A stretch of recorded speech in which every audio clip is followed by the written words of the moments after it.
What channel is this?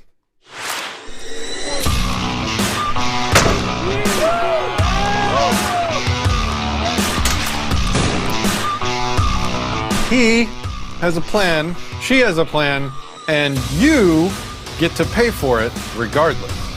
The best way to get someone motivated is to stand for something strongly, deeply, passionately. Subscribe to Disenthrall. Do as you're told.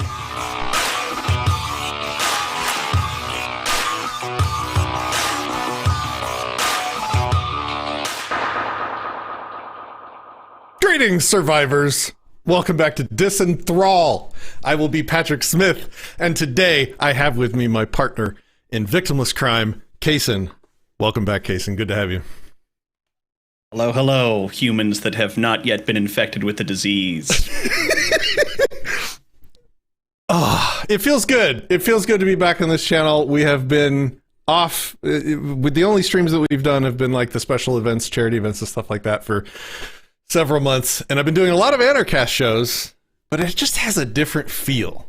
And God, I love this channel. I love you guys. And this stream, we made it.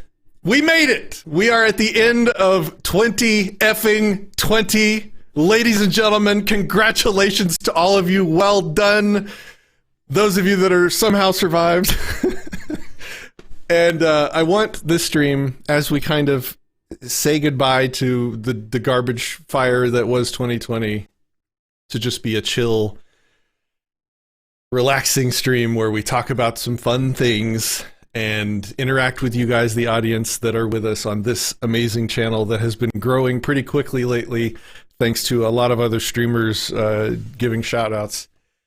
And man, I love you guys and I love this channel, and feels good to be back. So good to see all of you.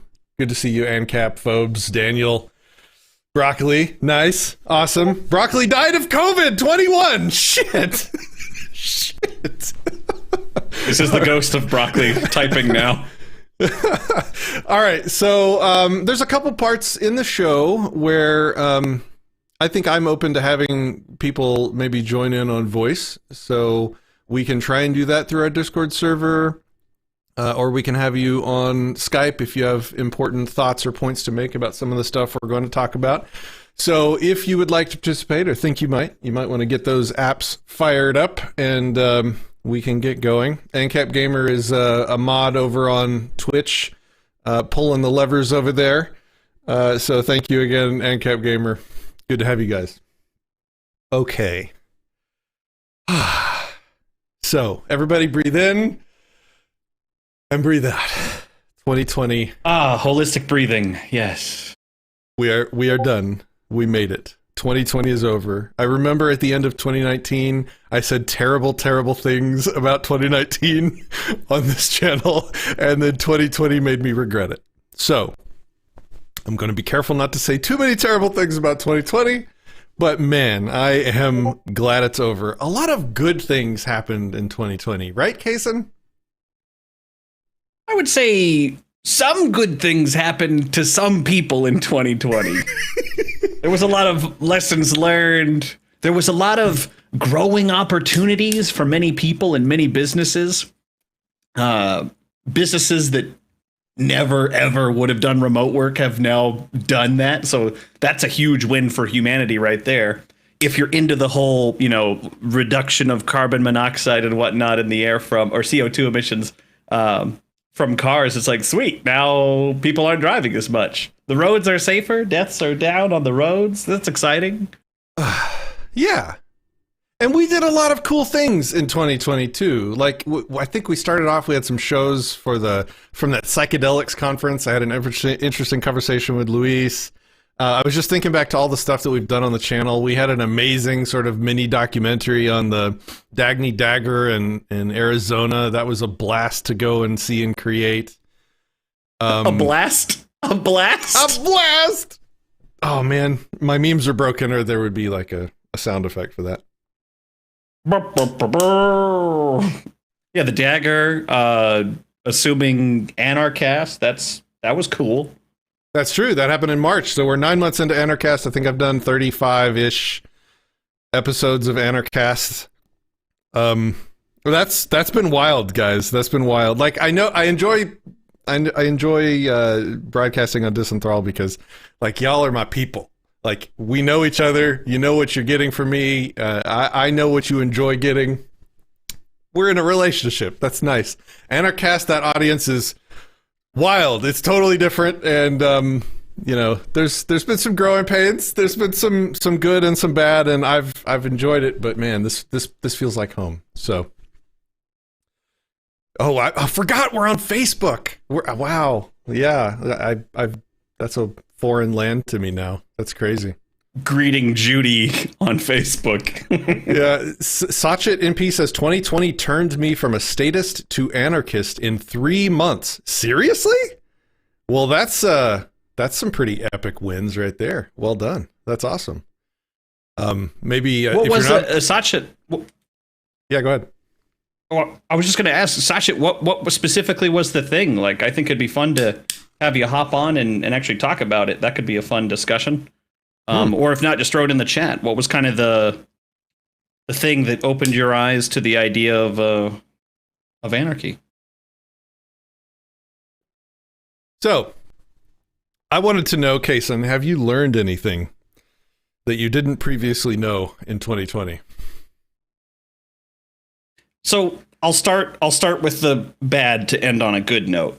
I learned the people that go through the grocery store are bonkers. They're absolute order followers.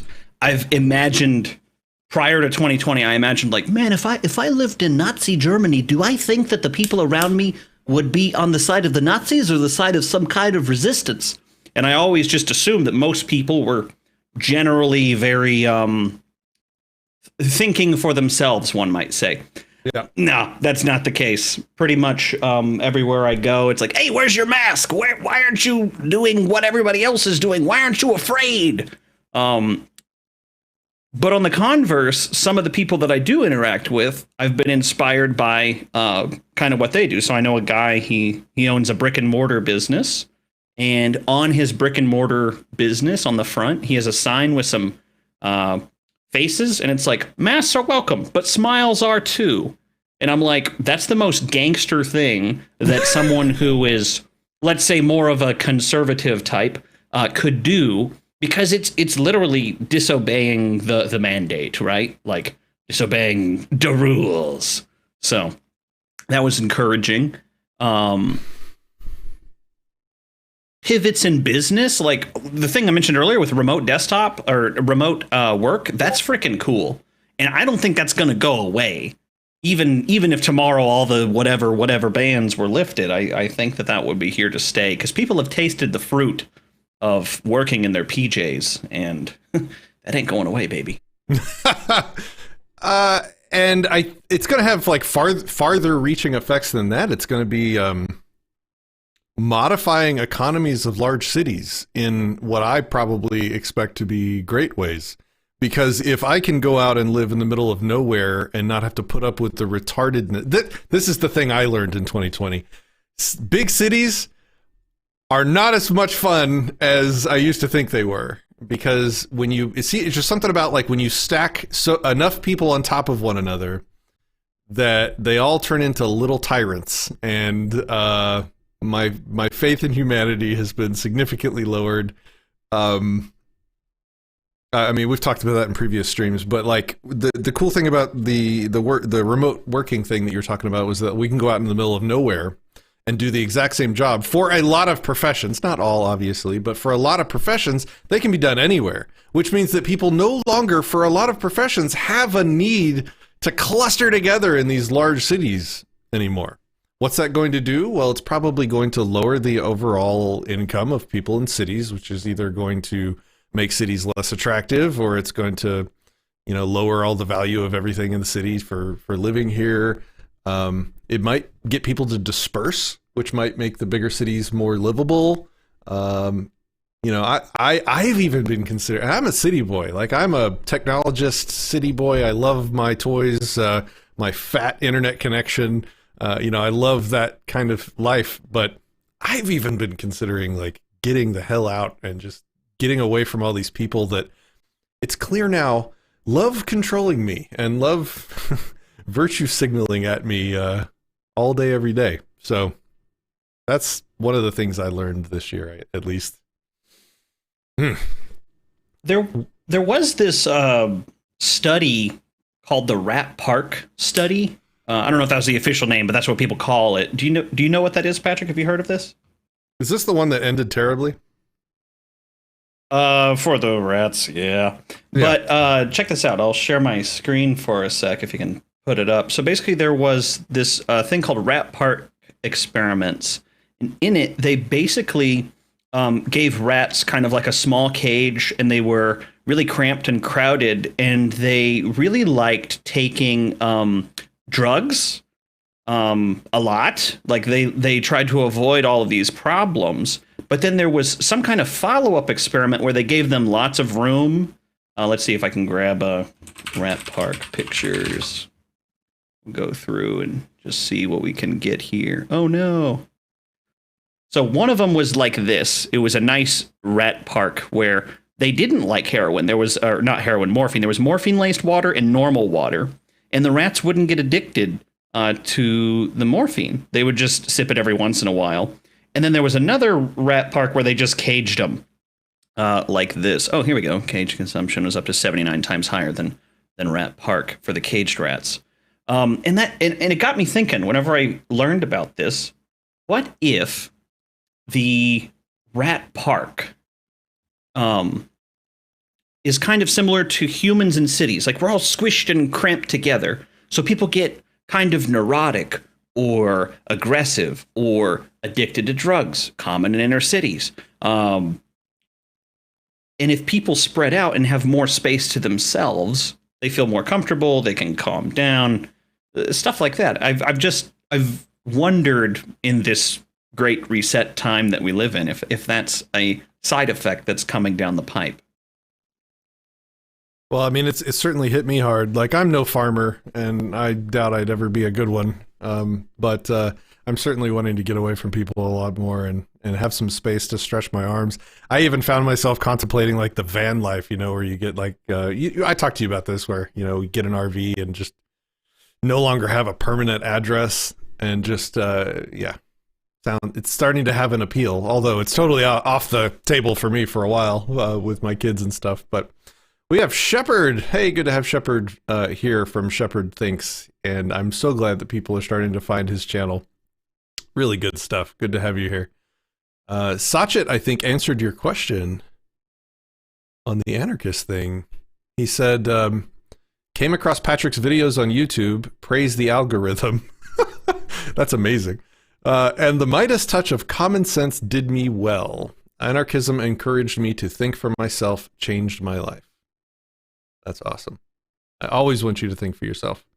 Especially what I tell you. If I tell you something, don't believe it. Think about it. Figure it out for yourself. Okay. What do you, Very nice. Do you have any predictions for 2021? I am of two minds about it, which will not count as a prediction because I'm gonna hedge my bets with the opposite of each other. I don't see it as a side cycle, like in stocks, like the market can go up, it can go down, and it can go sideways. I don't see a sideways right now. It seems like people are either going to need to make a decision to comply or resist. But as the great Charlie Chaplin said in The Great Dictator, so long as men die, there will always be liberty because tyrants don't live forever. So it's only a matter of time. Age is coming. Don't you worry, guys. I'm super cautious. I'm more pessimist. Go ahead. I'm more pessimistic than optimistic, just based on my immediate surroundings in the city, people that I interact with, and their general not want to. It seems like people have equated obedience to virtue. Like, to comply is moral right. Because it's the mandate. It's what somebody said. which is funny because they too are somebody, but they don't want to listen to what they're saying. I find that to be kind of an interesting contradiction that, when pointed out, sometimes has helped people. Like, oh, why do you do this? Well, someone said it. Well, they actually say the governor said it, or the county judge said it. Well, who are they? Are they superhuman? Do they have more ethical prowess over you? Like, what is the deal? And it boils down to, it's just a dude. There's a guy. He said a thing. He may have written it down and put a cool stamp on it. Like, you know, the stamp thing may be the difference. But once people break it down to the basic input, it's like, hey, I guess I can make decisions for myself. What do you know? Yeah, and we're going to talk a little bit about that with the medical stuff later. That's kind of important and timely. That's the other side of the sword, but we'll get there. I'm super hesitant to make predictions right now, man. I was fucking wrong in March when I made my prediction. You guys will recall that my family, because of my daughter's condition at that time, she was immunocompromised. We went on lockdown 3.5 weeks before the virus had appeared in America, on the continent.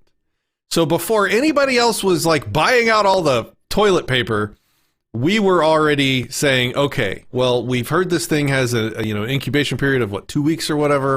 And if it is as deadly as they say, then we're in a real serious situation, and we don't need to wait until it arrives here and people start testing positive, because, there's a 2 week, they were telling us at the time, this is February, they were telling us, it's got a 2 week period where you're asymptomatic, you don't know if you're infected. And so we had to lock down early, and we did. And we didn't just do this stupid lockdown stuff where we wear masks because we knew when masks were actually appropriate. More on that later, I suppose. But we locked down earlier, and we actually did a full lockdown. We didn't see anybody. We didn't come in contact with anybody.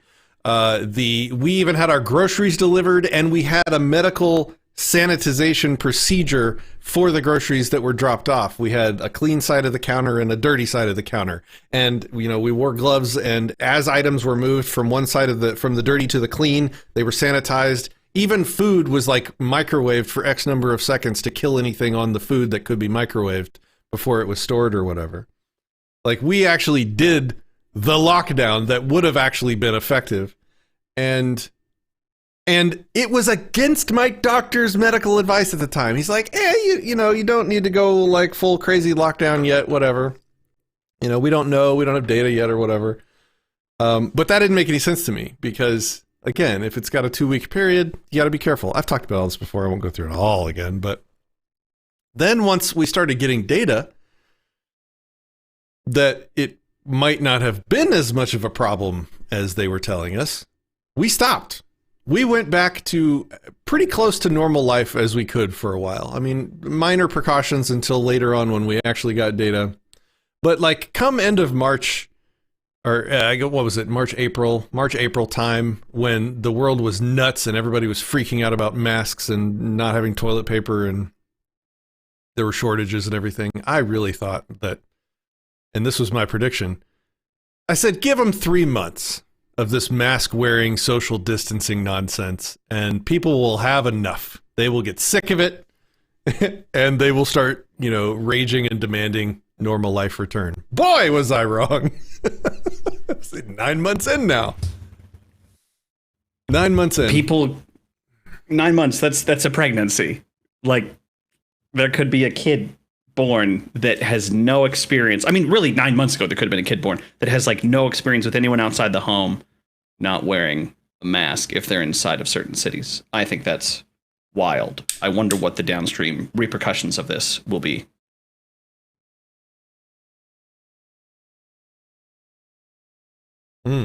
Chill stream. So, what if I had to make a prediction? I think, what are we seeing? We're seeing like 5% probably of the population actually standing up at this point. And maybe, I don't know, some people would probably say that's more than accurate, and some would say it's less than accurate, because like it depends on where you go. If you're in the city, you're lucky to see one person in an entire day not wearing a mask. Like, you go out and about, you go to stores, you go to restaurants, and you are literally the only one you see throughout the entire day not wearing a mask. And then you go out to like the Ozarks, nobody's doing that stupid shit. Nobody. And so it's probably dependent on where you live. But my predictions are that people's dissatisfaction with it will grow. I did predict that vaccines would be mandatory for things like travel and large events, and I still hold to that prediction. I really see that coming. It's already here. I'm a part of a number of industry professional groups because I'm in video production, although I've been pivoting to a lot of online events because live events are not a huge thing. The live events that have been going on, they have these weird like bubble things. There's pictures from behind the scenes of events. I don't want to post anybody's picture and get them in trouble, but it's like these big old bubble things where you're at a concert, but everyone's in their own little like plastic igloo that probably fogs up really bad if it's raining or whatever to see outside. And I guess the virus is, not a problem as long as you're inside of a little bubble. I don't know how you get in and out. I wonder if they board it like aircraft where it's like one at a time, everybody, to make sure no one contacts each other. But on the toilet paper shortage, somebody was asking where the shortage started. I had a friend. She had a lease, and one of her tenants texted her in March or April saying, "Hey, do we have to buy our own toilet paper?"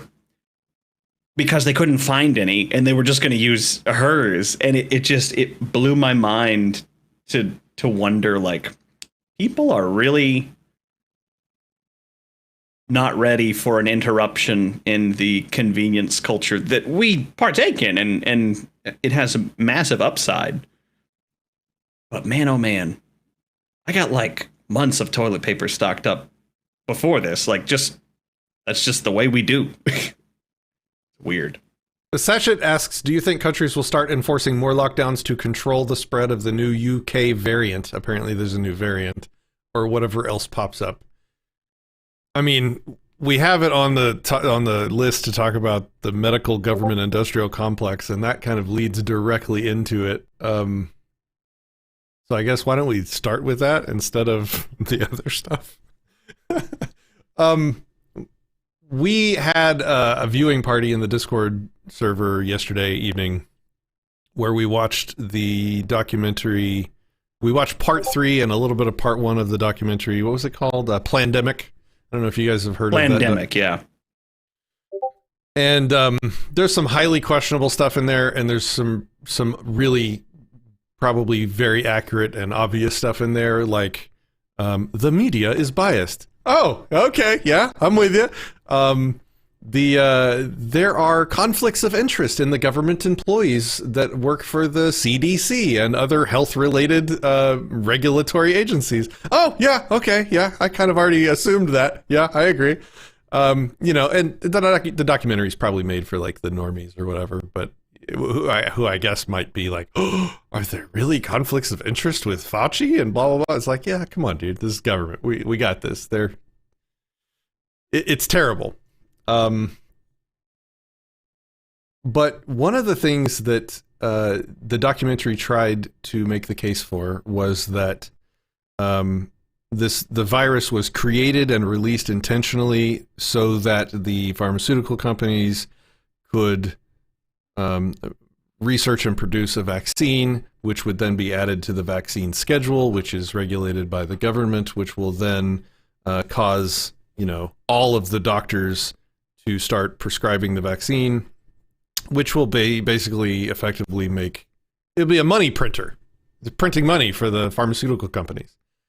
And I don't see all the evidence to say that that is what happened. However, what I do see is that they're all watching how this played out, and they're seeing a very profitable business model. So even if we give them the benefit of the doubt that this one wasn't already the business model, they have at least seen how it can now work going forward.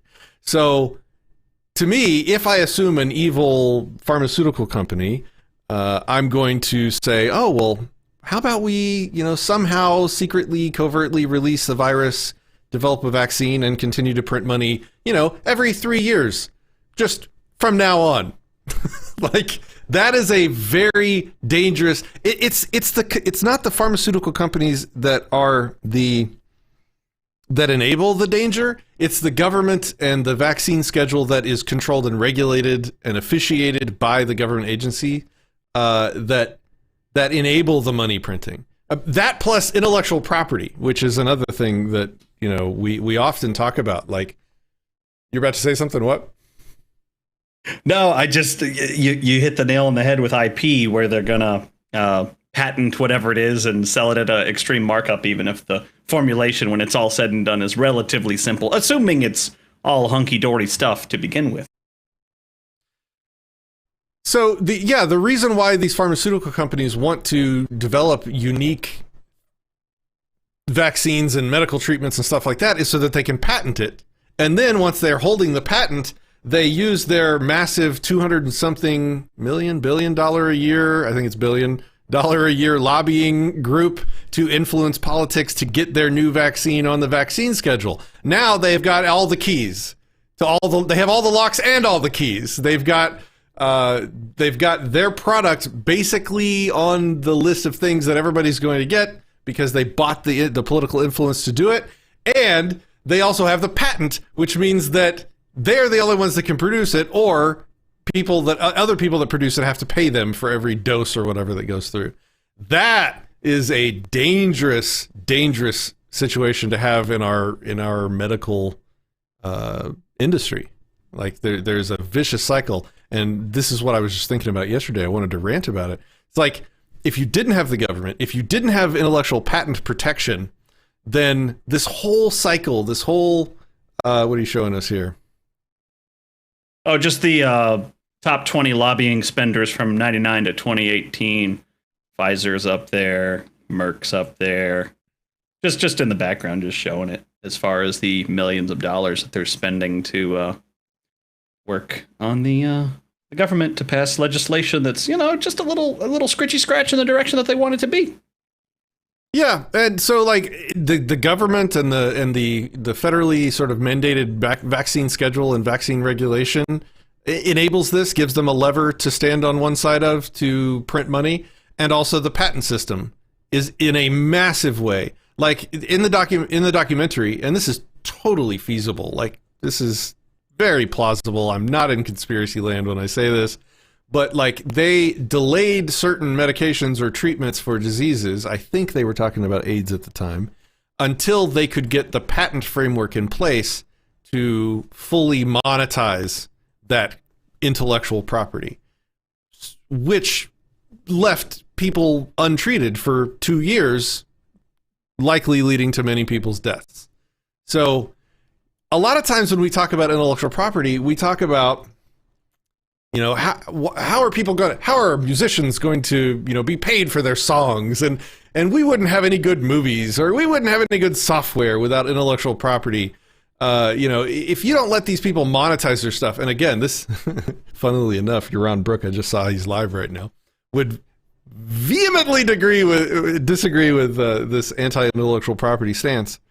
But what I came to the realization of last night was that it's not just all this flirby stuff, like, oh, she wouldn't have written Harry Potter if there wasn't millions of dollars in it for her, which I think is a dubious claim that in and of itself that we usually discuss. But what I realized yesterday is that there's fucking body counts behind intellectual property now.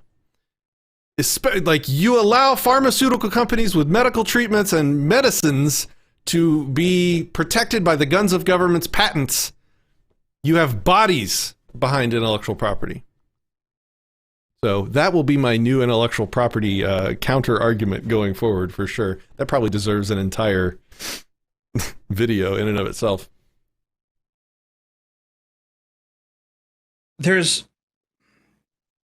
Are you familiar with Jurassic Park, the novel, not the movie? No. Allow me to read you an excerpt from the book, if you'll pull me up full. So this is John Hammond talking to his lead bioengineer whenever they're talking about the ethics of what they're doing.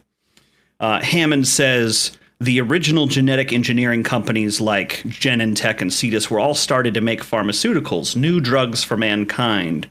Noble purpose. Unfortunately, drugs face all kinds of barriers. FDA testing alone takes 5 to 8 years if you're lucky. Even worse, there are forces at work in the marketplace. Suppose you make a miracle drug for cancer or heart disease, as Genentech did. Suppose you now want to charge $1,000 or $2,000 a dose. You might imagine that is your privilege. After all, you invented the drug. You paid to develop and test it. You should be able to charge whatever you wish. But do you really think that the government will let you do that? No, Henry, they will not. Sick people aren't going to pay $1,000 for a dose needed for medication. They won't be grateful. They'll be outraged. Blue Cross isn't going to pay it. They'll scream highway robbery. So something will happen. Your patent application. This book is so old, but it's totally right.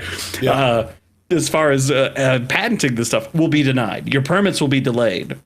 Something will force you to see reason and to sell your drug at a lower cost. From a business standpoint, that makes helping mankind a very risky business. Personally, I would never help mankind. And that's why he goes and he creates, the park with the dinosaurs, because no one really needs entertainment, right?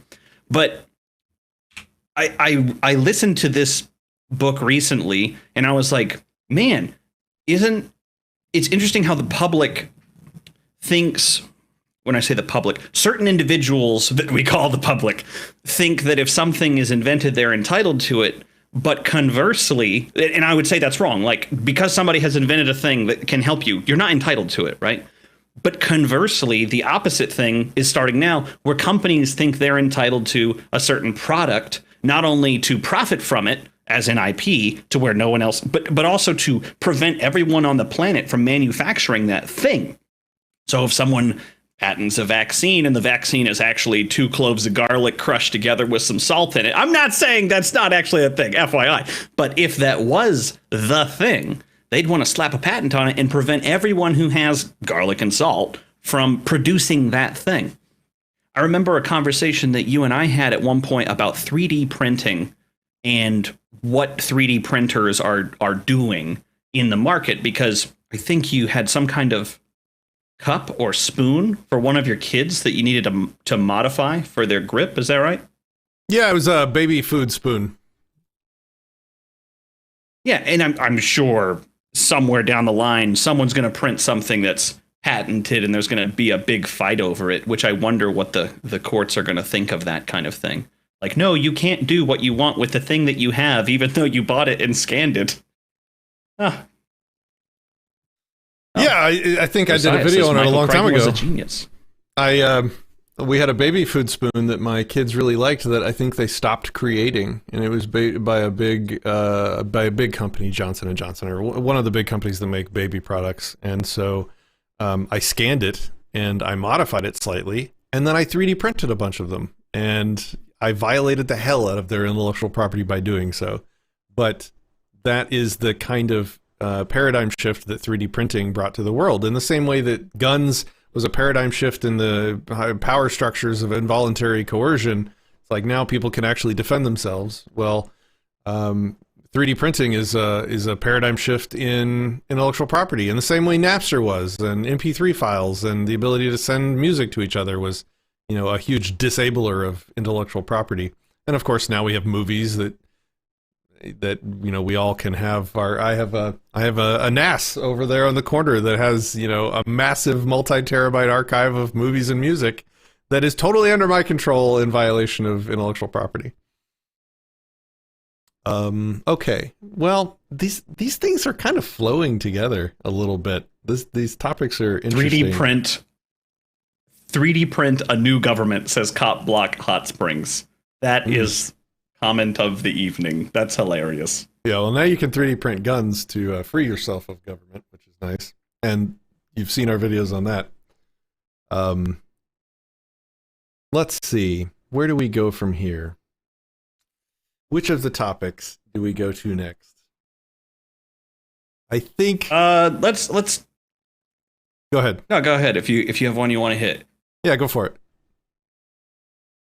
Yeah, so I was wondering what this question sent in from the viewer was. It's been a curious thing on my mind this whole time.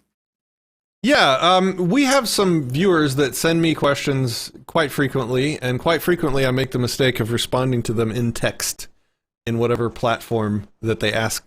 Like if they email me or they send it to me on Discord or whatever, I'll respond to them there. And I used to do it on Facebook. Well, that's a mistake because nobody else but them really benefits when I do that. And so I need to stop. And so this time, somebody sent me a question that I've had many times, and I stopped myself and I said, I'm going to save this question and we're going to talk about it in the video. And this is an excellent time to do that. So let me read. It's like a two-parter. So let me kind of read through this and you can stop me if you want to say something. If a large company... So this is a question about DROs. And so I'm going to assume that there's always a small percentage of the audience that isn't familiar with some of the lingo that we use when we're like deep in the layers of sort of libertarian future philosophy prediction projection. And so let me try and define some of these terms as we go. This question is dealing with DROs, which is an acronym for Dispute Resolution Organizations, which is basically the things like we have today when you have like arbitration clauses in contracts that you sign with companies that say, hey, before you sue us in the United States courts or whatever, you agree to attempt arbitration with us and we'll go to a third party sort of dispute resolution organization that will help arbitrate the dispute and see if we can come to a beneficial agreement before we go through the incredibly inefficient, mostly unjust and expensive justice system provided by the government. So all we're talking about is really like arbitration. And so oftentimes when we talk about a free society, like a society that exists in a future libertarian world where sort of coercion is eliminated and everything is voluntary, you're still going to have disagreements. You're still going to have conflicts. You're still going to have broken contracts. We're not ever talking about some new kind of human that is, you know, all the humans in the future in this libertarian utopia are somehow perfect beings that are all good and, you know, never aggress. There's still going to be the exact same type of humans that exist today. The bad ones, the aggressive ones, the contract breakers, the fraudsters, the thieves. All this stuff still exists in what we talk about as, you know, a libertarian free society. We don't assume a different type of human. That's the when we get accused of being utopians, that's the obvious contradiction. We're not talking about a utopia. We're talking about a better way to live with each other and resolve disputes without the coercive, centralized law enforcers and justice system that the government provides. And so you're going to have people, they're going to be entering into agreements with each other. There's going to be disputes, and those disputes are going to need to be resolved and adjudicated, and there needs to be justice systems involved to resolve this stuff. And so there's been a lot of work. Rothbard did a lot of writing on it. Many other people have done a lot of work on the concept of DRO. But for the people that weren't familiar with it, it's just like an arbitration system. You have a DRO company that can represent you when you are involved in disputes, and other people can also have their own DROs of their choosing, unlike a centralized involuntary justice system like we have now. You would actually get to choose your DRO company and your insurance companies and the people that represent you and fire them if they start doing evil or bad things or start treating you poorly, making them compete with each other for your business, thereby providing much better dispute resolution services than like what we have today. Anyway, that's kind of the short version of it. So now let me read this question. If a large company and a person had a legal fight in a free society, how would such a dispute be resolved if both of them, like both of these people's DROs, wanted to have their case handled by different private courts? Wouldn't there be courts that have an active tendency to give favorable outcomes to certain groups in certain disputes? Courts that would normally side with the company and other courts that would side with the individuals. Since each DRO would strive to provide the most favorable outcome to their client, wouldn't they try taking their cases to the courts that have a bias towards one side? And since, again, both DROs would try to do the same thing, how would they agree on settling for a court? This is a fantastic question. It shows that this person was actually like putting some thought into how this could work in a free society. And this is a very complex topic. It's really fun to talk about, so I'm going to ramble for a while. Pull up a chair. So the first thing is to point out how it works now and what about it is failing now. So, will companies go to or try to go to and use courts that are biased in their favor? Hell yes, they will. As evidenced by there is a small, tiny-ass town in East Texas that is apparently one of the most, I think it's like a pro-IP court for the whole country. And so all of these companies that have IP disputes, I'm pretty sure it's IP, but all these companies that have intellectual property disputes try to finagle it to where the dispute gets handled in this particular court. It's a tiny ass court in the middle of nowhere in East Texas, but it's biased. And so all the companies try and get their cases heard in this court because they win more when they do it there. And I'm now kind of foggy on whether or not it was IP, intellectual property, but it was some kind of major dispute that's very frequent. And so companies from all over the country magically just happen to go and try and get their cases heard, or they'll even write it in their contracts. Like, you agree that, if there's a dispute, the dispute will be held in the jurisdiction of this court in the middle of ass nowhere in Texas, so that it'll be favorable to them. Exactly what he's talking about here. The problem is that these courts are non-voluntary. They're involuntary. They're monopolized. There's no competing court system. The leverage that you get in these situations is when you have competition. And so when you're signing contracts with companies and they have arbitration clauses in them, if you are smart, especially if it's an important contract, you're going to do your homework. And you're going to be like, okay, well, they have terms in this contract that says that the arbitration company will be XYZ. Let's say they're XYZ, we hate poor people, dispute resolution company, or arbitration company.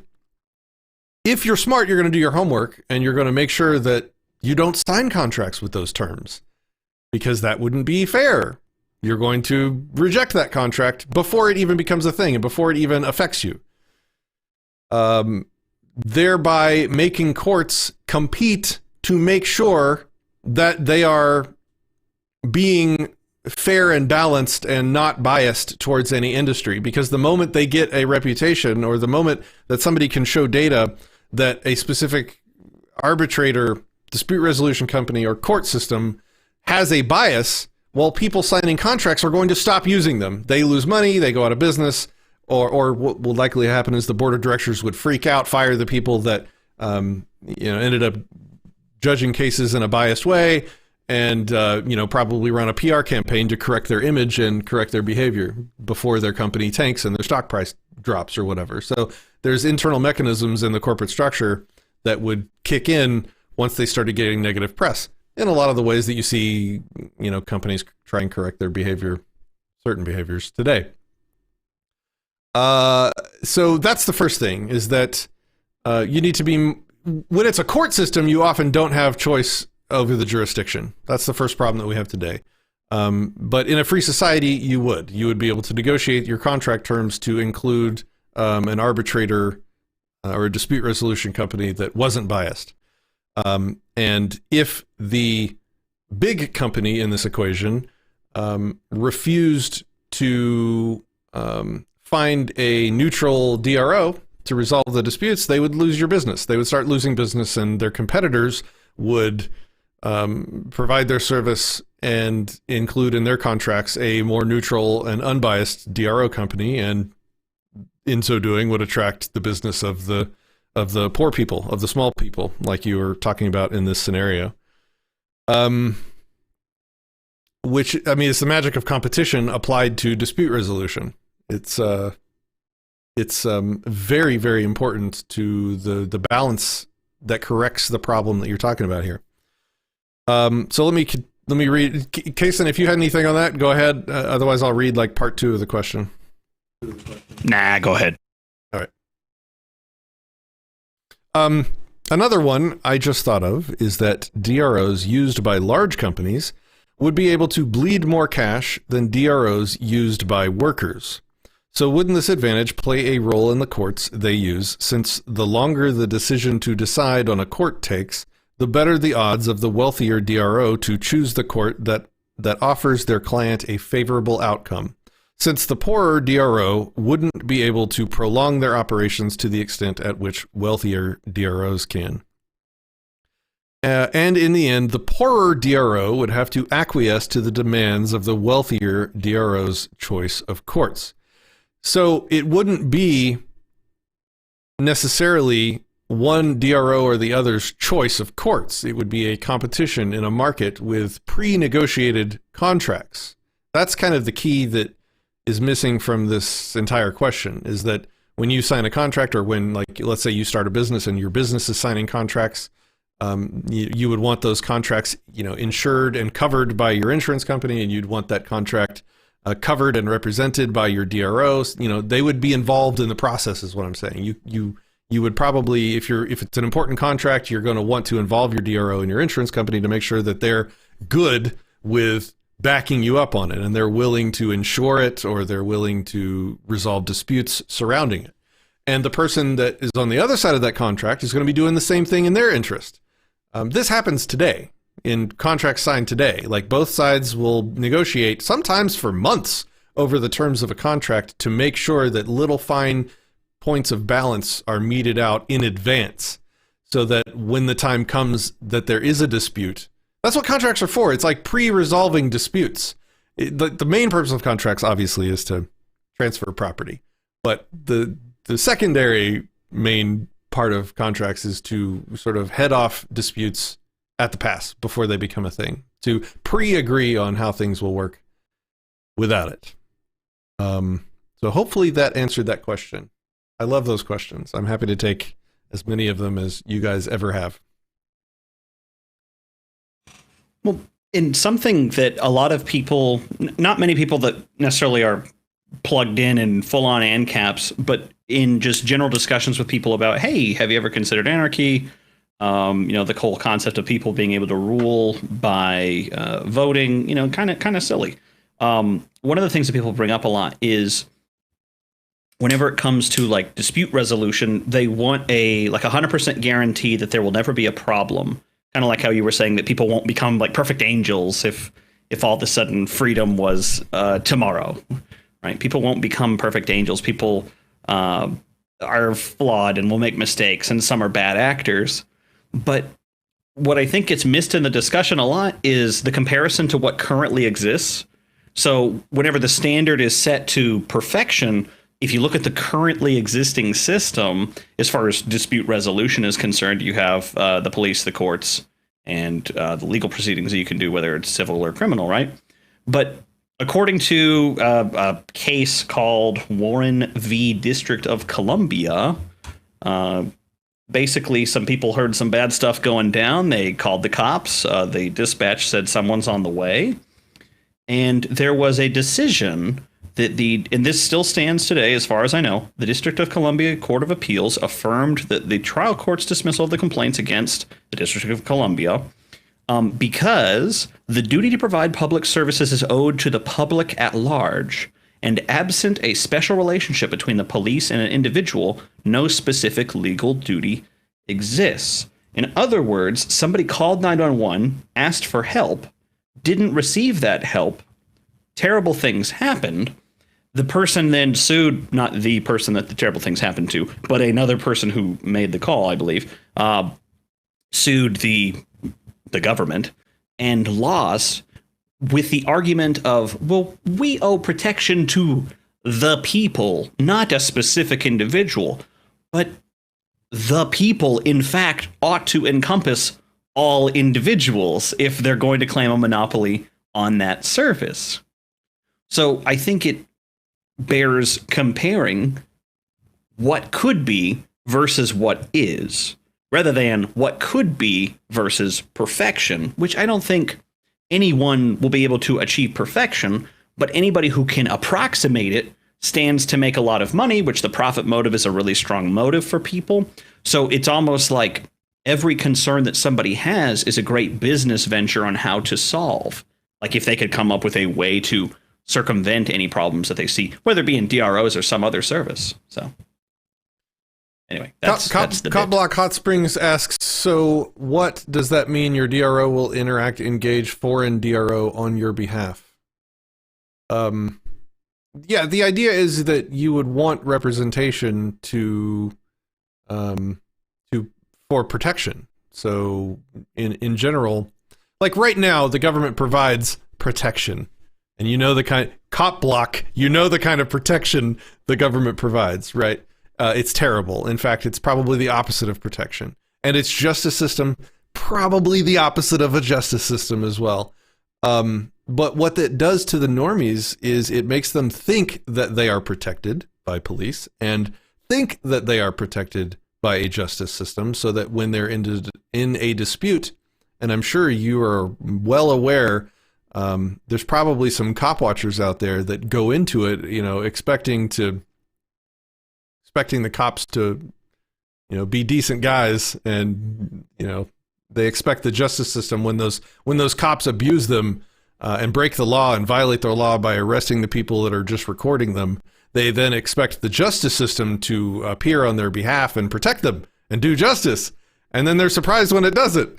The thing that's missing from that is that the thing that it fools everybody into thinking they're safe, which is sort of more dangerous than not having any protection at all from anything, because it's better for you to be unprotected and know that you're unprotected and sort of in charge of protecting yourself than it is for you to think you are protected. Therefore, you don't take steps to protect yourself. And that goes for a lot of topics, but police and justice are one of the big ones for that, right? So the government makes people think they're protected, so they don't take steps to protect themselves. You eliminate the coercive, forced, monopolized justice system. You now have people that say, oh, wow, I need representation. I need to be covered by some kind of justice system that I pick to protect me when disputes happen. And so now you have a market demand for a bunch of people that want, oh boy. Yeah. So you have an instant market demand for people that want not only protection from private police agencies or private protection agencies. I hate the term police now. It's been so perverted. But and the same thing for justice. People are going to demand this service. They're going to demand a peaceable, trustworthy, unbiased system. And the only way you get that is by making these companies compete to get your dollars to provide that service. And any questions that people have and any objections and any flaws they see with the DRO system, it's an excellent thought experiment that I love giving them. Before you come at me with a question, run a thought experiment on yourself. Pretend that you're an entrepreneur. Pretend that you have this business idea for a DRO company. And now pretend that the customers that you want to attract are out there thinking about the exact same problems and objections and flaws that you are thinking about right now. How will you, as a business entrepreneur, make those customers feel safe and trust you enough to get their dollars? You have to satisfy your own problems as a businessman in this society to exist as a business. If you don't satisfy the problems and the flaws that you're imagining, you will not have a company. You will not exist. And so that is the market demand. That is the market that doesn't exist today, because the police and the security and the justice systems, they don't give a shit if you like them. They're getting your money whether or not you like what they're doing, whether or not they're any good, whether or not they even do any of what they're supposed to do. They're getting paid. They don't give a shit what you think or what you want or how you think they're doing, because they're going to exist tomorrow and the day after, whether or not you care, whether or not you're even, you know what I mean? Like, you're not part of their equation, but the market makes you part of their equation. So any problem that you have, like obviously the most frequent one when we're talking about justice in a free society or security services in a free society is that people are worried about everybody turning into warlords, that, roving bands of warlords. Well, if you're running a dispute resolution company or if you're running a security company, your customers are going to be concerned that if they give you their money and resources, that you're going to use those resources to grow into a warlord, a band of what's the word I'm looking for? Bandits, paid for by your money. So those businesses are going to have to come up with ways to make you feel safe, or you don't give them your money. And the moment you stop feeling safe, they lose your money to their competition. Their competitors would love nothing more than for your security company to start getting the image of, stockpiling weapons in a standing army that might be a threat to people's security. Their competitors would love that. They would run like wall-to-wall commercial ad campaigns exposing them for becoming, evil and trying to get your business away from them. The board of directors of those companies would freak out and, probably, there's all kinds of market solutions. How about a huge-ass bond, that they have to put up before they get your money, before you sign up to their service, you make sure that they have this massive amount of money set aside with a third-party agency that sits in a bond, basically. And this bond company is able to be like a third-party auditor. And every month, they get to go through the entire company's property and see everything they're doing. They get into all the books, all the financials, all the property. They get to inspect inside of all the buildings to make sure that there's no, Humvees and jets and bombs being built anywhere. They get to see all of this. And the moment they find anything wrong that breaks the term of the bond, instantly that entire bond goes to all the customers and, all sorts of things happen. Would that be enough to make you feel safe to be a customer of a security company? If not, okay, well, let's at least start there and add on to it. What else could we do to make you feel secure that your Netflix subscription is not going to turn into a Netflix bomb subscription? Anyway, I won't keep hammering on that anymore, but... Oh, yeah, Dale Brown. Kaysen, do you want to talk about Dale Brown and Detroit Threat Management? Yeah, so this is Dale. He runs Detroit Threat Management, as well as a couple other programs. But basically, his idea behind conflict resolution, because he was a bodyguard for some notable people back in the day, and then he's like, oh man, my home city where I live, Detroit, we need help. So his response times, let's see, they were pretty quick. They train for nonviolent outcomes, and they're capable of violence. Like Patrick and I participated in the training of self-defense moves that could be definitely used for offense, and it was quite impressive. I believe the video is on the YouTube. But there was this quote. Where was it? Nope, not that one. Here we go. Okay, so for someone who wants to work for him and be a Viper, it stands for something about protection. It's about keeping yourself cool and calm in a state of solution seeking. You cannot be fixated on fighting, shooting, or wanting power. We are looking for individuals who are prepared to put themselves at risk in an intelligent way.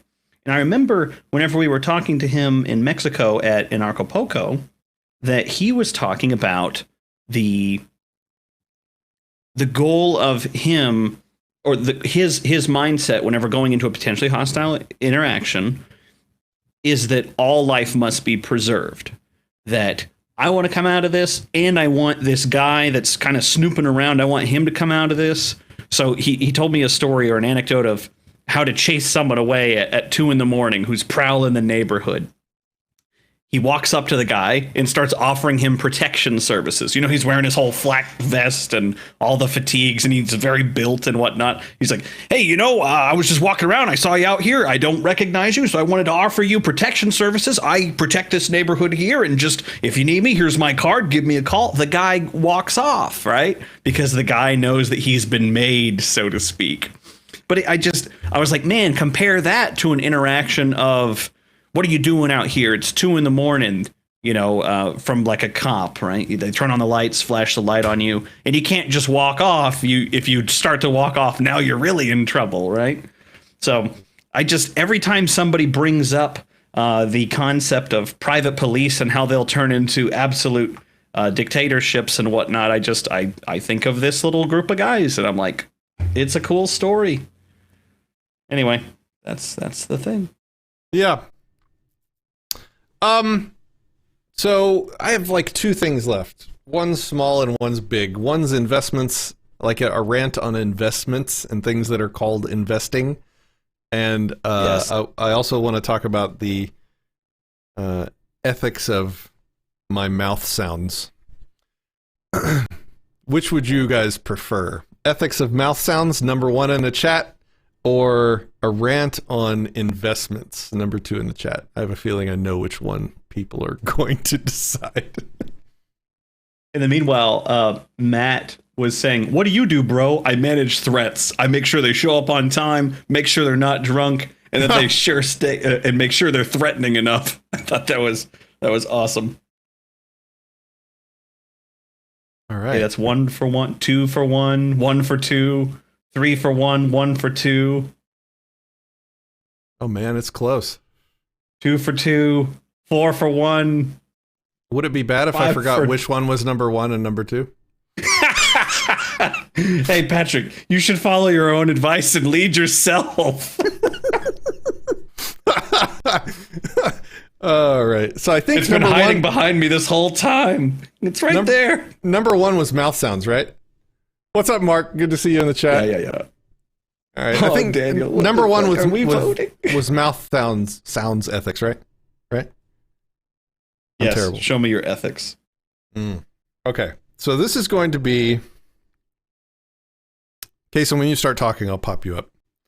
But this is going to be something that has significantly caused me a lot of mental anguish and concern over the past year and a half for various reasons. And so this is going to be me kind of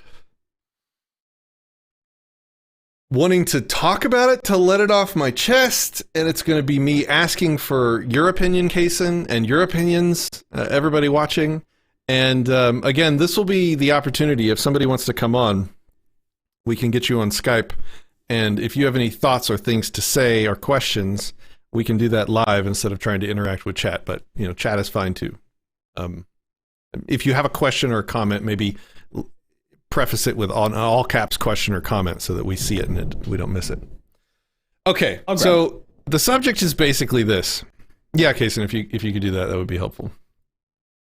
Kaysen and I have a long-running, pretty staunch standard against platforming, certainly, immoral things or things that could hurt people, but also in using our effort and our resources to assist other people that might be doing the same. So, I mean, clearly, obviously, you're never going to see me just letting a commie publish a video to this channel. That, right? But that's kind of that's the Steelman version of what I'm talking about here. It's very important that we maintain trust and credibility with you guys. And also, it's very important, and that's kind of an ethical thing, but less ethical and more aesthetic subjective, it's very important that we never give you advice that will lead you to do something that might be immoral, or give you advice that would lead you to do something that would cause you harm or harm to others. And there's probably a very disproportionate amount of thought that goes into the content before we put it out that none of you guys ever see. So this might just sound like a weird topic, but please just bear with me. So, for example, this is probably the Steelman of the Steelman. I'm not a medical doctor, so you will not hear medical advice from me. I haven't done the research to be confident enough to give you advice either way on many topics. And this could go for treatments for diseases, to vaccinations, to blah, blah, blah, blah, blah, blah, blah. I am not trained in those fields, and so you will not get that kind of medical advice from me on my platforms. Additionally, and this is an agreement that Kaysen and I have for this platform especially, but you will never see us giving ready access to our platform to people that are doing that. And you will never see us using our resources to assist other people amplify their messages that are doing that. And this goes both ways. For example, vaccinations, pro-vax, anti-vax.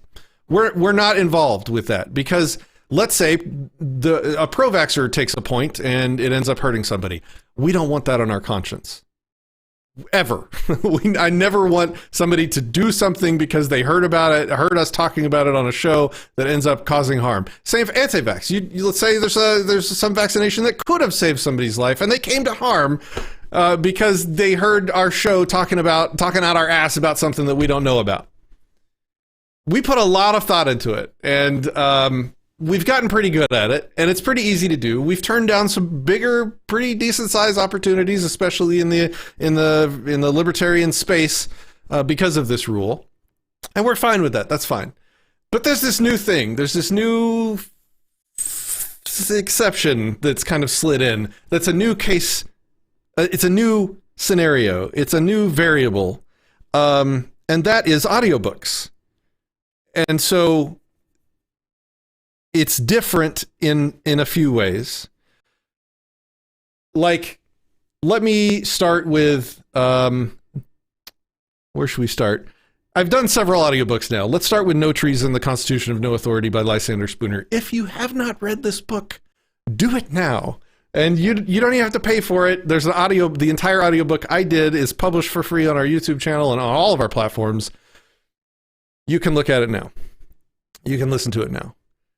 This is me performing somebody else's words, which is different. It's not me performing my words.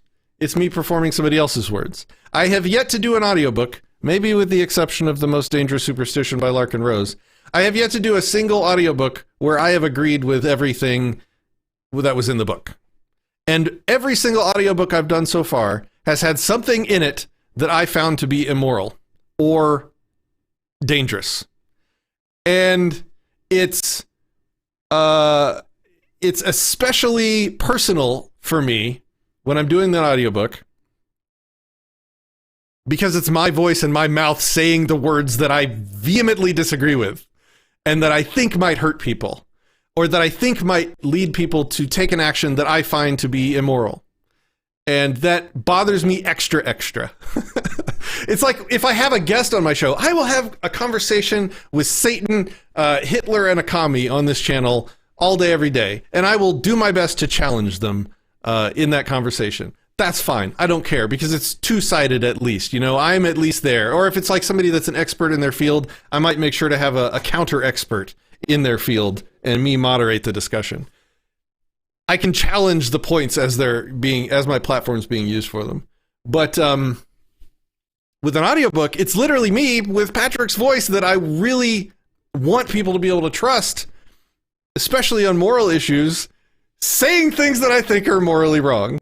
And that bothers the shit out of me. And a long time ago, when I started doing audiobooks, I actually made a page on our website. I mean, I'm not going to actually read this, but just to show you like the amount of freaking effort, mental effort and anguish I put into this stuff. Like every audiobook that I've done, I have to write down why I disagree with it. And some of it is some things that I make content on, and that's fine. Like it was like a Marcus Cicero quote that was something like, I criticize by creation, not by finding fault. So like if I disagree with somebody, I don't try and hide their words. I don't try and deplatform them. I just create my own content that adds additional speech to it and opposes them. I think that's the best, most effective, and most noblest way to do things. And so like with Lysander Spooner's No Treason, Constitution of No Authority, you know, he makes a case that is quoted by just about every freaking libertarian that, votes are like bullets, and it's perfectly acceptable to cast your votes in these elections because it's just like self-defense from all the other vote bullets flying at you.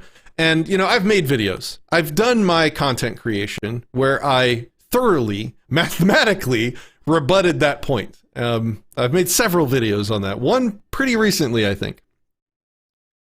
So the question kind of becomes,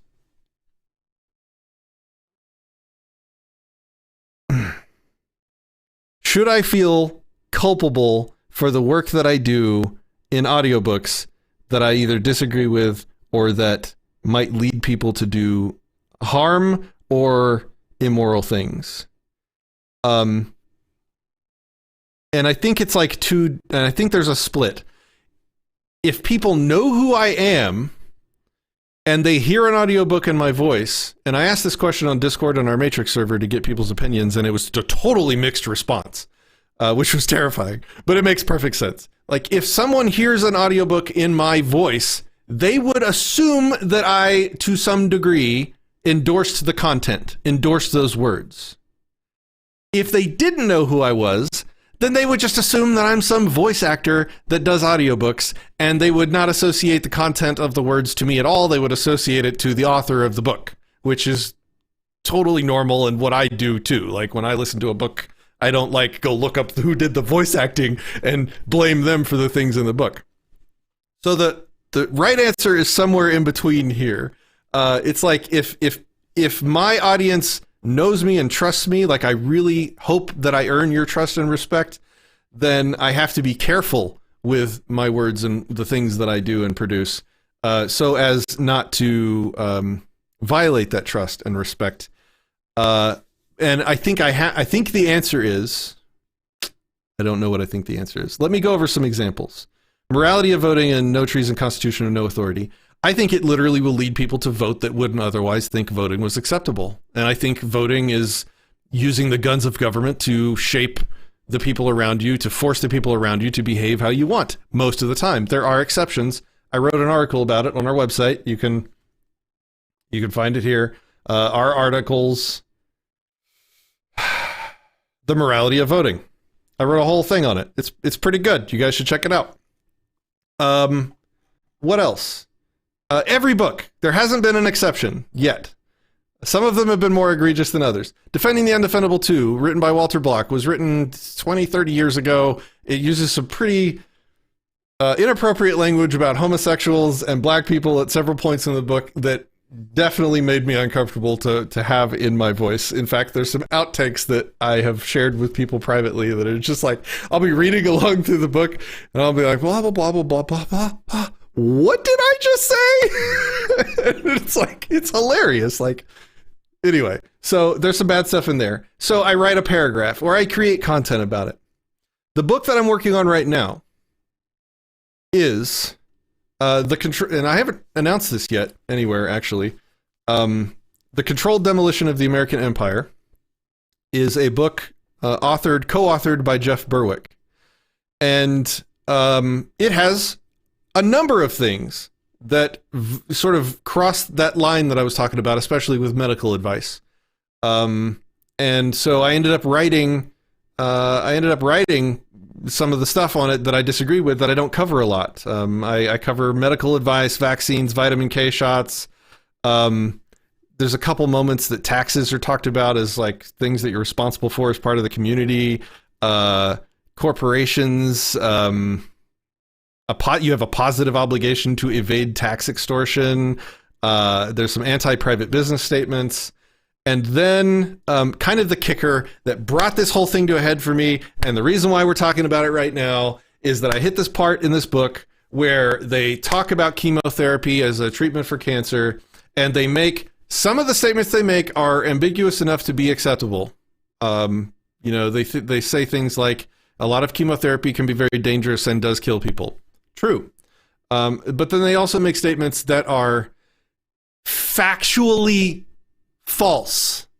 Statements like, chemotherapy, I'm going to misquote it. I should have had the quote prepared, so please forgive me if I get this slightly wrong, but go for the gist of what I'm saying, not for the specifics. It says something to the effect that chemotherapy does not cure cancer. It literally cured my daughter's leukemia. So when I'm reading this audiobook, I'm literally saying words to people with my mouth and my voice that I not only know are wrong, but that I'm now afraid will lead somebody to make a different decision on their cancer treatment, which could lead them to being harmed or killed. So this is like the steel man point head of the needle problem that I'm trying to address here. It's something that is not only factually inaccurate, I don't know if it's immoral, I don't think it is, but it could certainly, if somebody believed this work, lead them to harm. I'm worried about that. Now, let me get y'all's thoughts. Kason, has there been any good comments before I continue? We just had one question, but I think we should come back to it later. But I did want to... I'll weigh in whenever you're done with your thoughts. Okay. So then I try and think, okay, well, look, if my rule omits me from doing any of the work, if my rule omits me from doing any work that contains things I disagree with, then I'm doing no work. I'm literally only ever going to be producing content that I personally create that meet my personal rigidly high standards for trustworthy, responsible content. I think that's dumb. I think Lysander Spooner's book is freaking world-changing. World-changing! Not like life-changing. No. Like world-changing. Same for The Most Dangerous Superstition. Freaking world-changing. When you read these books, Constitution of No Authority was the book that broke me from a small government Republican down the path of anarchy, of anarcho-capitalism, voluntarism. So how can I both say that I've got to be too rigid with this rule that will prevent me from promoting a work that completely changed my entire life for the better? That seems really, really dumb. And so that can't be the line. It can't be. That's dumb for me. But I also think it's too far for me to use my resources, even if it's just my mouth and voice, to tell people things that I know might get somebody hurt. I can't do that.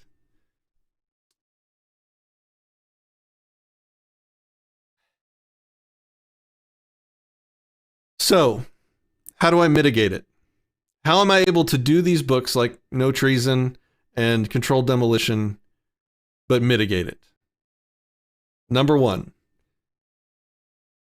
only people that know me and know that I put out sort of philosophy content are the only ones that really are the problem here, because those are the people that I hope trust me and that I've earned some credibility with. People that don't know me are not going to they're not going to put any weight on the fact that Patrick Smith did the audiobook. So for people that don't know me, I don't care. That means that the people that do know me and do watch the content might be able to see my creations that speak counter to that stuff. So I do the No Treason book, and I also do counter content that my audience will see. So that if they see one thing, they'll also see the message where Patrick says, look, I did this book because it's got some good stuff in it, but I also disagree with this point, and this point, and here's why, here's my counter arguments. I like that answer. Another mitigating thing could be just at the end, and I don't know if I'm just giving myself an out, so yell at me if I am, especially you, Kason. But if I put like a disclaimer at the end of the book that says something like, the opinions contained in this book are not the not the opinions of the voice actor. I don't know. So those are my two ideas for where the line should be, and I'm obviously not going to read the Communist Manifesto. Like, that's the steel man in the other direction. Like, that book will not be voiced in Patrick Smith's voice, no matter what, that I can think of. Okay, that's kind of the end of my rant. Thanks for sticking with me, guys. I'm ready for your feedback. So Axel Asander said, how about just not focusing on medical stuff, which is interesting because both you and I have had discussions about me on video production and you on this book around, if there's medical advice being given on either side, and it's exclusive, not exclusive, like mutually exclusive, like only one side can be right, and I don't have the answer on that, I back away. Like, even now I'm being approached by a company that wants me to produce some content. Some of the content is about COVID-19. They have some doctors that want to talk about the craziness going on with COVID-19. I'm like, okay, cool. I'm interested in dissenting opinions to the authoritarian response from the government. But another part of it is something that's more medical advice, and medical advice that I don't have the competency to evaluate. So it's like, what's the ethics around there? Matt says, yeah, man, there are two things I don't do. Tell someone to stop taking their meds, or stomp on their religious beliefs with intent to squash their belief. Both are murderous, says Matt. Interesting. Mark Maresca says, you can drive yourself crazy wondering how the things you narrate will potentially affect the actions of others, but the same can be said for anything you say or do in any human interaction. You can't control others, so I would not want you to feel morally compromised. If a particular book has passages of particular concern, include your own rebuttal as a postscript. I don't think that Jeff and his co-author would be okay with me having the hubris of being like, okay, now at the end of your book, I want to be able to write a section that just disagrees with parts of it. I mean, I don't know. I don't even think that I could rightfully expect him to like make a concession like that. And you know what? Like, I think I'm being pretty fair and genuine about this, so I'm not like airing dirty laundry involving Jeff or anything like that. That's not my intention. This is part of my content creation process, my creation instead of finding fault process, to let you guys know what's bothering me. Yeah. What do you think about those two mitigations that I talked about, Kason? Like, if I create my own content that handles the holes and also add a disclaimer, because I bet a disclaimer at the end of the book just saying, hey, the opinions are not that of the authors or whatever. I don't know. What do you think? So the disclaimer, I'm gonna put it to the logical max the other direction. Like, you do, I don't know,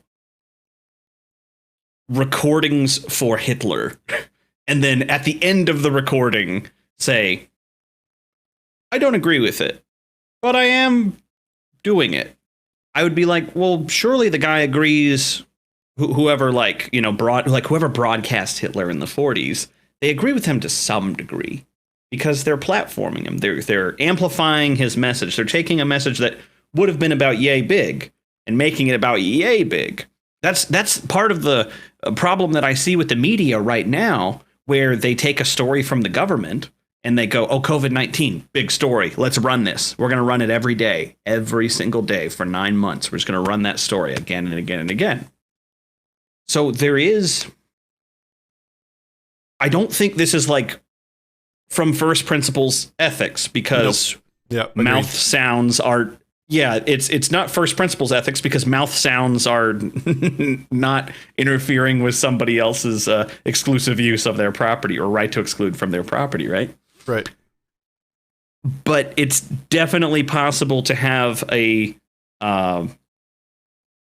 business ethic put on top of it, as far as like journalistic standards are concerned, to not go grab fluff that's easily disprovable as false. Like, this is the gripe that a lot of people have with people that quote headlines but never read the actual story. It's like, the headline is misleading. The story has a lot more information here.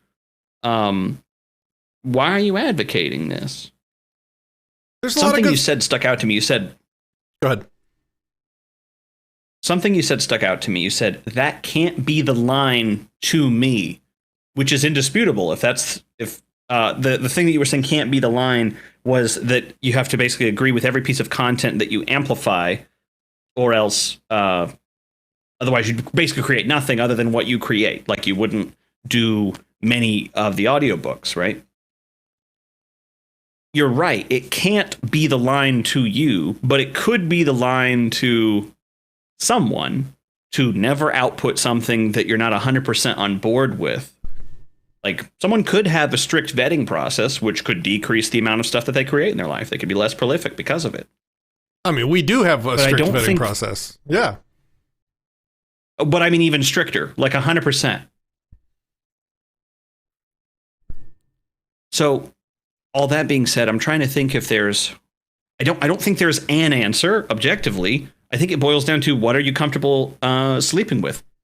at night, you know, like, can you go to bed and be like, yeah, I still think I'm doing good in the world. I think it's into aesthetics. Yeah. Like, I'm totally proud that I did the Lysander Spooner book. I agree with, there's a lot of amazing, great things in that book. And there's some stuff that I disagreed with and I created counter content for. And I really feel like that's the answer. I really, really feel like that's the answer. Because the people that will, any credibility and trust that people have built up in me will be covered by the content that I create that makes up for the holes in the other work that I do. And there's a lot of good stuff in this Controlled Demolition of the American Empire book. I probably should have mentioned that first. There's a lot of really good stuff. There's a lot of information about the military-industrial complex, the government medical industry, the money, the numbers behind a lot of that. A lot of really cool information on that stuff. And then there's some other stuff that I disagree with, just like a lot of books. And so maybe if I just take time to cover those sections on this channel, maybe on my own, then I think that's a fair line for me.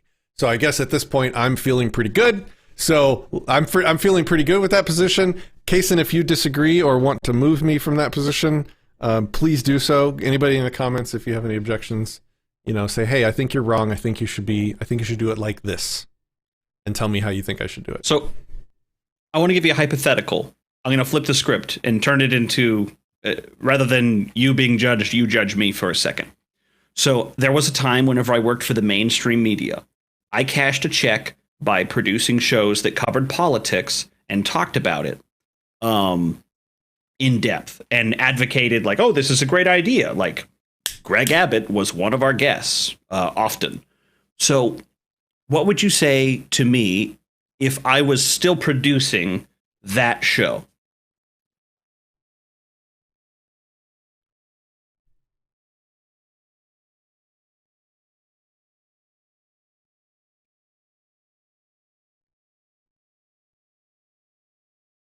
Is that an analogy? Because these books I'm discussing are mostly good stuff with some small bad stuff.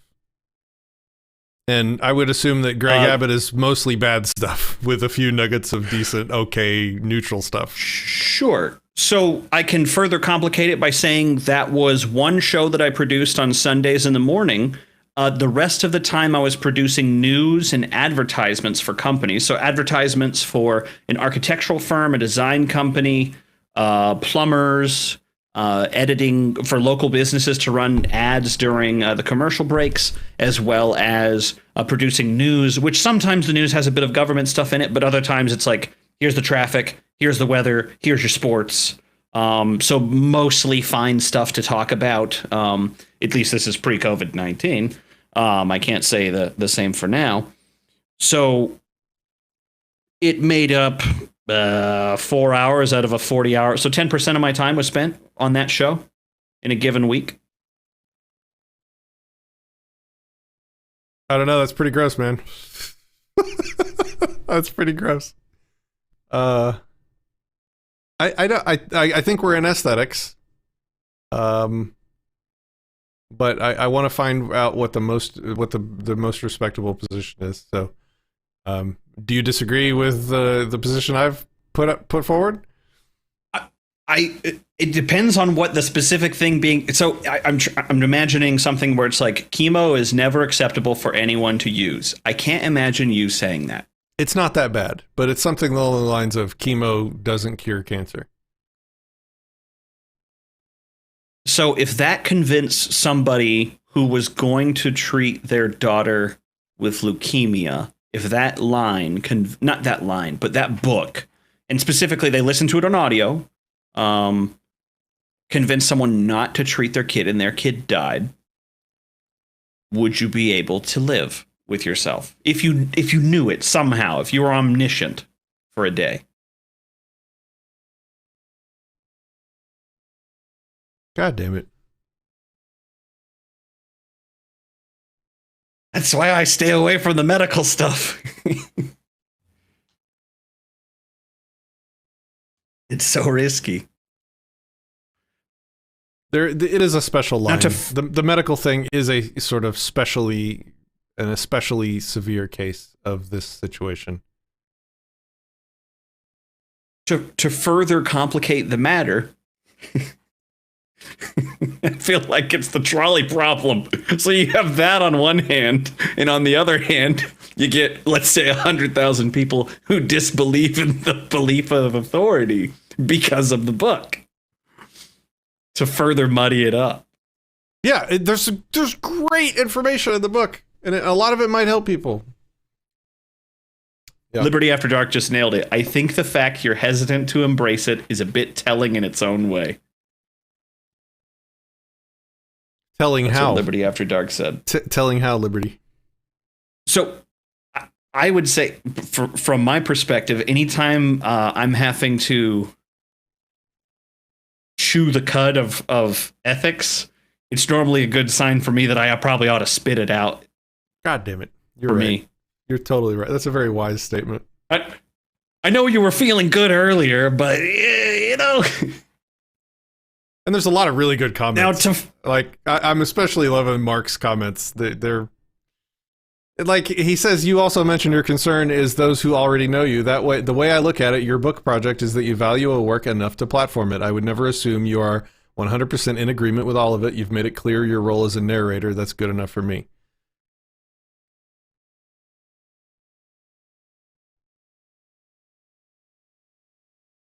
And if somebody doesn't know me, and then they're not even going to think about me. They're going to think about Jeff and his co-author. But it was still me that helped. Okay, I think we've ran this into the ground as far as we need to go. I don't think we're gonna. I'm gonna need to think about it even more until I die. One more thing before closing this topic, and then you can permanently be bouncing between the two extremes. And this is on the other side of the argument. I'm trying to play both sides. So,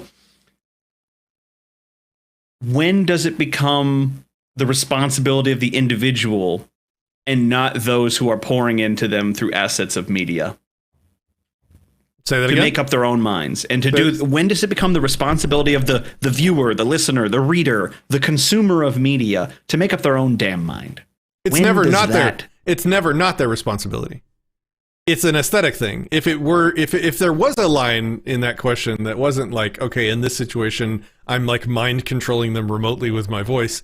Now it's a moral issue. Like now Patrick is remotely controlling people's bodies into doing bad things, but it's always their decision. That's why this is aesthetic, right? Yeah, I just wanted to, from the other side, because I think a lot of people put blame on those that create, which is straight out of Atlas Shrugged. Those that create are the ones that ought to be damned, right? And those that take and just follow orders are the ones that should be commemorated for their blind obedience. Yeah. Yeah. Okay. Well, this is fun. We probably spent a disproportionate amount of time. I hope people even care about this discussion as much as I do. I really care about it because it affects the shit out of me. So it's been bothering the hell out of me. So I hope you guys have at least enjoyed the conversation. I love what Matt just said. It's not a shared responsibility, but it's two separate people both having responsibilities to use critical judgment. Oh, to speak and to use critical judgment. Yep.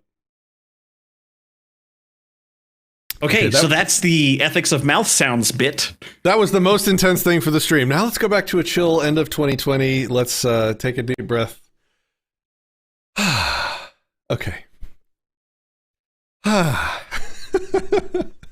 Oh yeah, this reminds me of that time that I criticized We Are Libertarians. Remember that platform that it's a bunch of people that apparently are libertarians, and they just allowed a communist to write effectively a manifesto on their website. I recall. No debate, no interview, no counterpoints. Just, hey, here's the keys to our platform. Write whatever you want. That way, when people go to wearelibertarians.com, they get to find out that communism is a thing in libertarianism. Like, that is the hard line that I'm always talking about. Like, I will never just platform garbage on my platform. That is silly. And I gave them a lot of shit for it, and they blocked me and said that I was a cult leader. It was hilarious. So... hello, cult members. So there was a question that was a bit out of topic that I guess we should come back to now before wrapping up the show with our last topic. How do you this is from Adam Holtz. How do you recommend we resist the government-enforced lockdowns? Now that you're fully not culpable for giving advice, right? I thought we were going to keep it light and hopeful for 2021. I mean, I guess this is important for 2021. We still got 3.5 hours. Oh, man. So this is a really personal decision. Oh, yeah. Kaysen hides himself. Great. So he's not associated with these words, everyone. I'll be back. No, I'm just kidding. Oh, man. That pipe is very cultish. Dude, check out this pipe. It's amazing. This is called a church warden's pipe. It was hand carved. Let me see if you can even see this. It's got dragon. It's like a dragon arm going down to like a dragon's claw. I love this thing. It's great. It's the best smoking experience because by the time it gets all the way up through the church warden sort of neck, it's cooled. So it's cooler smoke, smoother. It's nice. Anyway, not a cult pipe though. I guess it's hard for me to answer that question without really knowing like what kinds of restrictions that we're talking about. Like if I were a business owner, do I crash and burn? Do I scuttle my business in a flagrant attempt to make a statement defying the immoral coercion lockdown order on me? I can't tell you what to do. I can tell you that I can give you the ethical evaluation that it would not be immoral and you would be justified to defend your business by almost any means necessary that didn't create additional victims, like that didn't create additional innocent victims. Like there's not much that's off the table when it comes to defending your property if you need to escalate it to that point. Is that a smart decision? You have to, that is your cost benefit. That is your life. Your atoms are glued together for a limited amount of time in this universe. If that's how you want to use your time, if that's the cost benefit then that's your property, and I will never tell you not to do what you think is right to defend your property from the threat. Even if it ends in your death, because the gang is obviously way bigger than you. In fact, I'll probably do everything I can to stand next to you in whatever degree I can with my cost benefit, is what I'm trying to say. My cost benefit is that I've got kids, and one of my first responsibilities in this existence while my atoms are glued together is to them. And so that means that I have to be willing to subject myself to X amount level of tyranny so that I can balance the equation such that they get the best possible childhood and future that I can provide them. Everybody's equation is going to be different. Generally, the boog shit is probably a bad idea because, and I've talked about this many times, I've done videos on the boogaloo stuff. It's a bad idea, and I summon Martin Luther King when I talk about it, and I won't do the whole thing again now, but basically, anytime the normies see somebody doing violence, they typically feel like that is the bad guy. And whatever that person is involved in, and whoever that person has been associated with, and whatever labels that person has used for themselves that is doing the violence, whether or not they're awake enough to realize if it's justified defensive violence or just violence against their heroic law enforcers. Yeah, goodbye, Kaysen. Oh, okay. I was joking. Whether or not they realize the true justice and ethics of the situation is beside the point. They will, by default, assume that the person doing the violence is the bad guy. And that is why Martin Luther King didn't use the violent strategy to change the world and to end racism. Because I think he said something along the lines of, "We will win you over with our capacity to suffer." He did marches where he knew their people were going to get beat up and attacked in the streets on purpose so that the normies would see that happening, and the people doing the violence would be innately and automatically the bad guy in the situation. So that's my subjective opinion on whether or not that level of resistance is a good idea. I don't think it is. But again, like, it's your property, man. The ethics are clear. It's just the subjective tactics and strategy, right? So the next thing is like, the next thought I have is resources. If you are poor and destitute, you will not have the resources to continue to survive or to leverage to fight the state in other ways in the future. So complying with stupid, simple things like masks, which, look, it is an immoral aggression to force somebody to wear a mask on property that they do not own. But at the end of the day, let's be real for a moment. It's not the end of the freaking world to have a face diaper on. And I hate these words. I feel disgusting saying this. But look, if it's your business and you've wrapped up, 10 years of your life into it and all of your assets, it's understandable to me that you would want to defend your business, to choose your method of self-defense to acquiesce to this massive immoral gang that's forcing you to create rules for your property in that way. I don't fault the property owners for choosing that method of self-defense. Do I think it's kind of, weak-spined? Do I wish they'd do more? Do I wish they'd find subversive, passive-aggressive ways to let their customers sort of get around it in different ways? Hell yeah! Hell yeah! Do I have mad respect for them when they choose that self-defense? Hell no! Do I try and stay out of their businesses when they do that? Yep. But I'm 5%.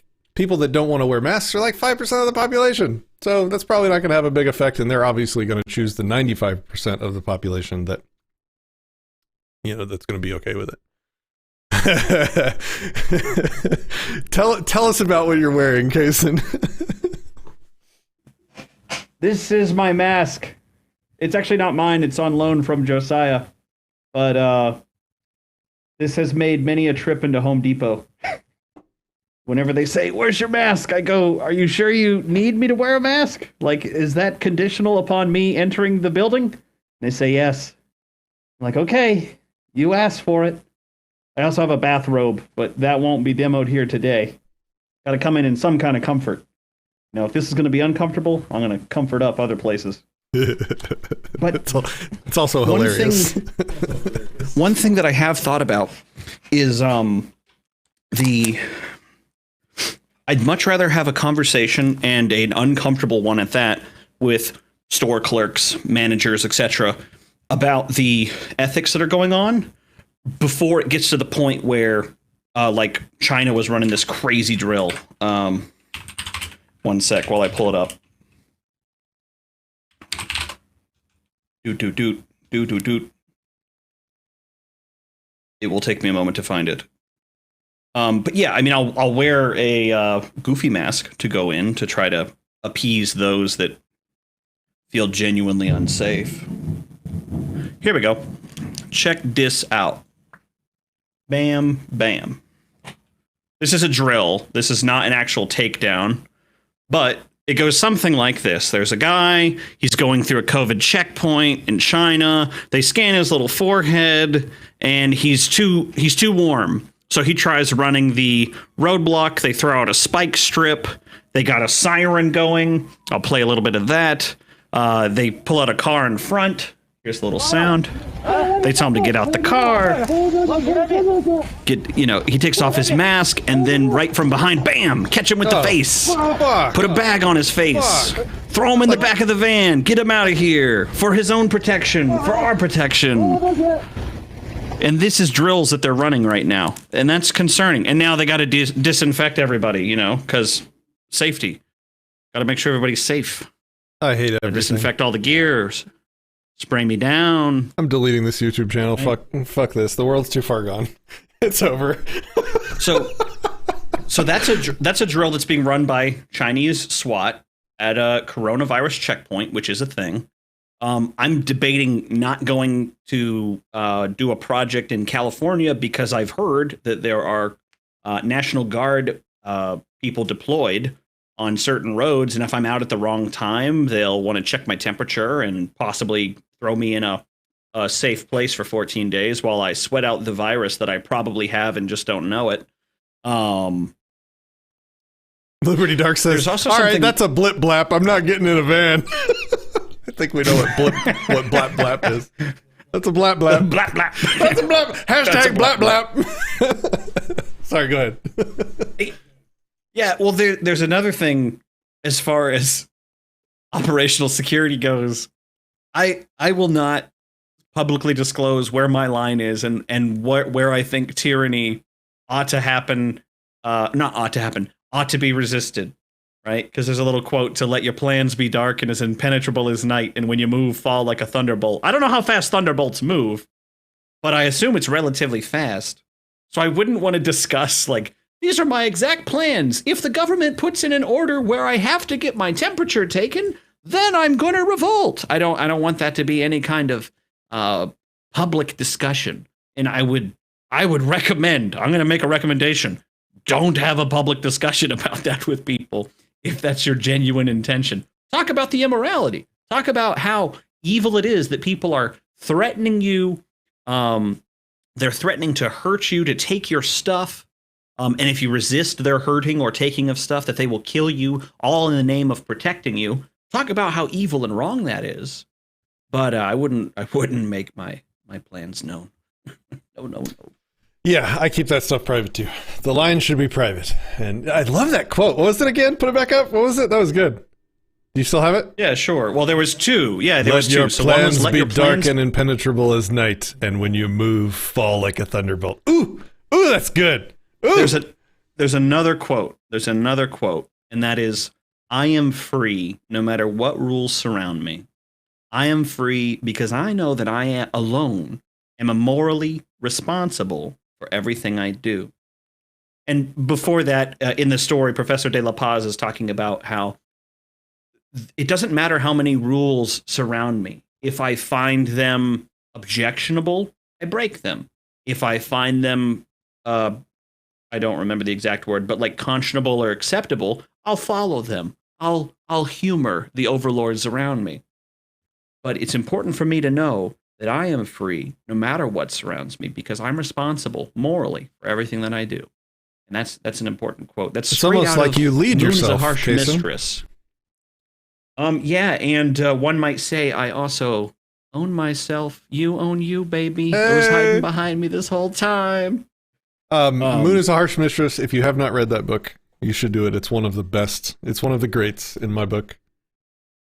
Hang on, let me put on my tyrant hat. Listen to the book. Read the book. You must do it. Good. So the guy with Greek words, who, if I remember, let me know in the comments if you're the same JD that I used to speak with a long time ago. I translated it. It means libertarian. Oh, the Greek cool. letters. He asked Patrick. According to Google Translate.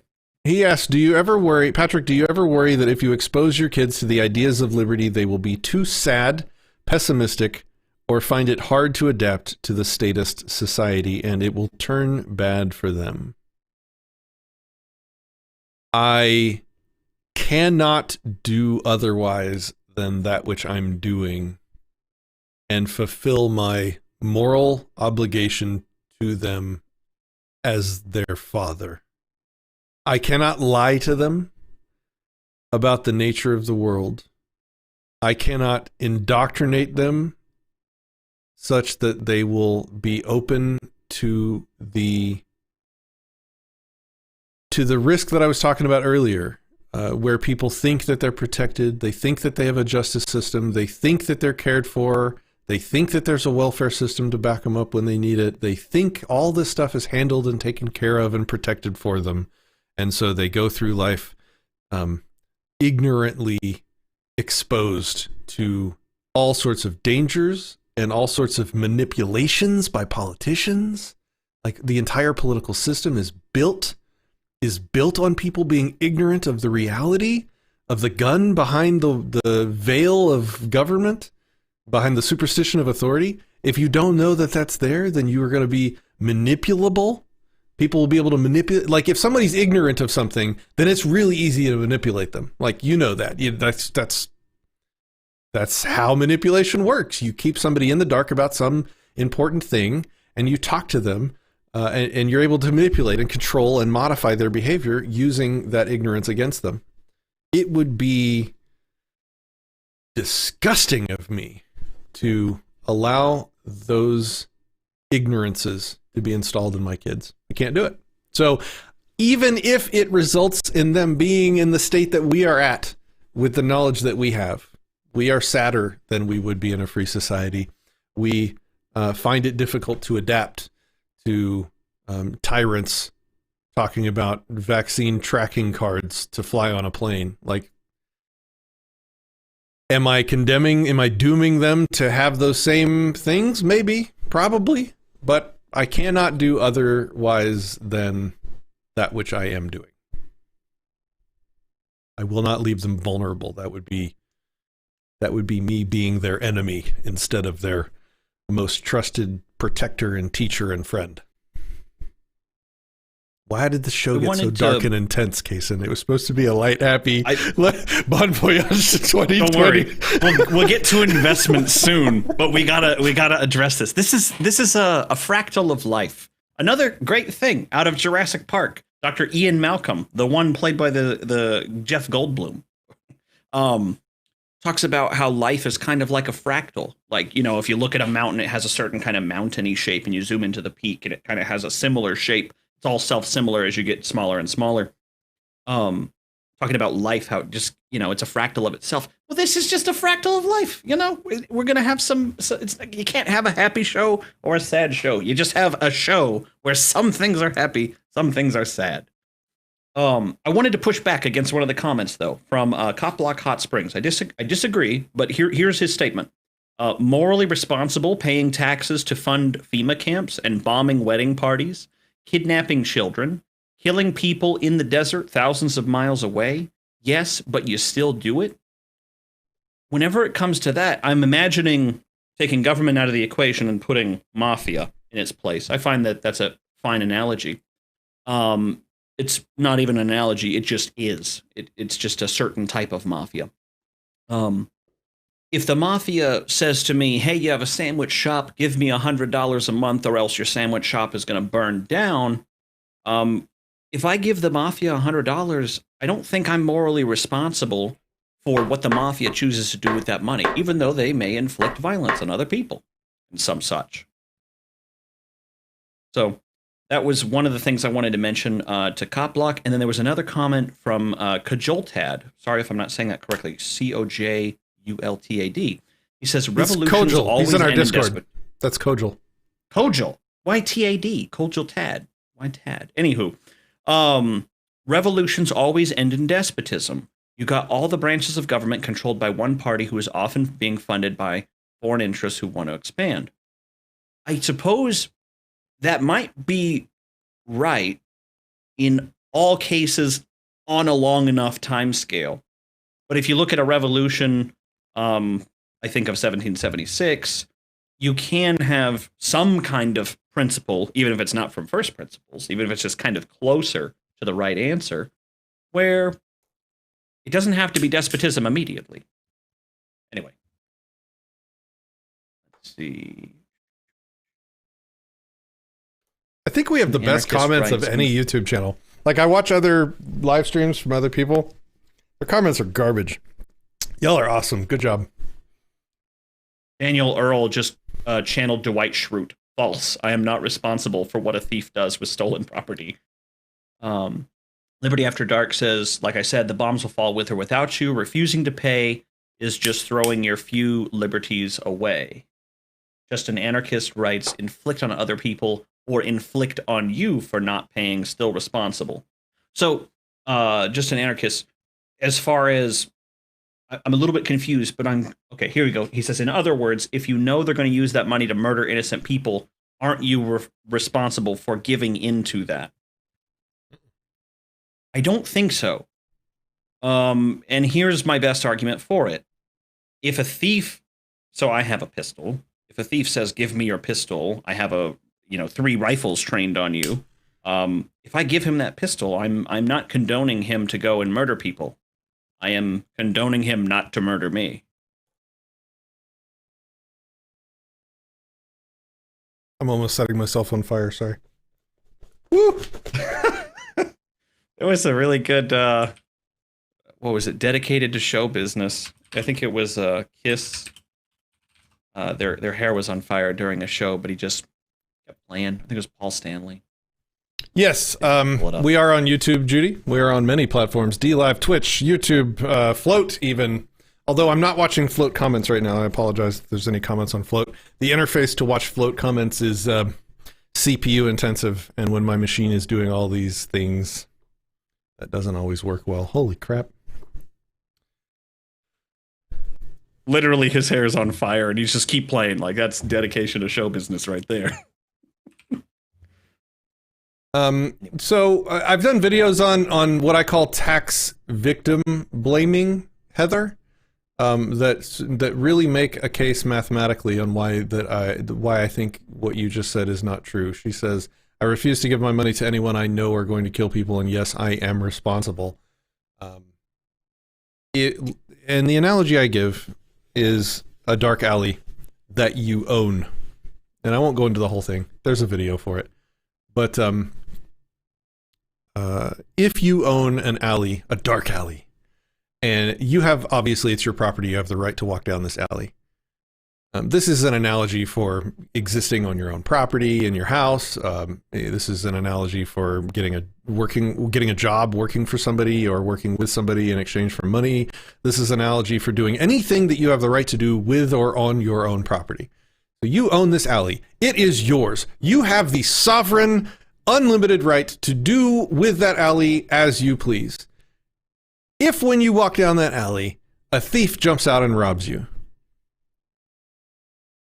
it is not your fault if that thief uses the stolen money that he gets from you, robbing you on your alley, if that thief goes and does something else with it. It's not your fault. You had a right to walk down that alley. If the next day you walk down the alley again and the thief is still there and he robs you again and goes and does bad things, still not your fault. You still had the right to use your property. That's your right. That's your property. The third day, the fifth day, the 10th month, the 10th year, you walk down that alley. It is still yours. Your right, your property never ceases to be rightfully yours to use as you see fit, ever.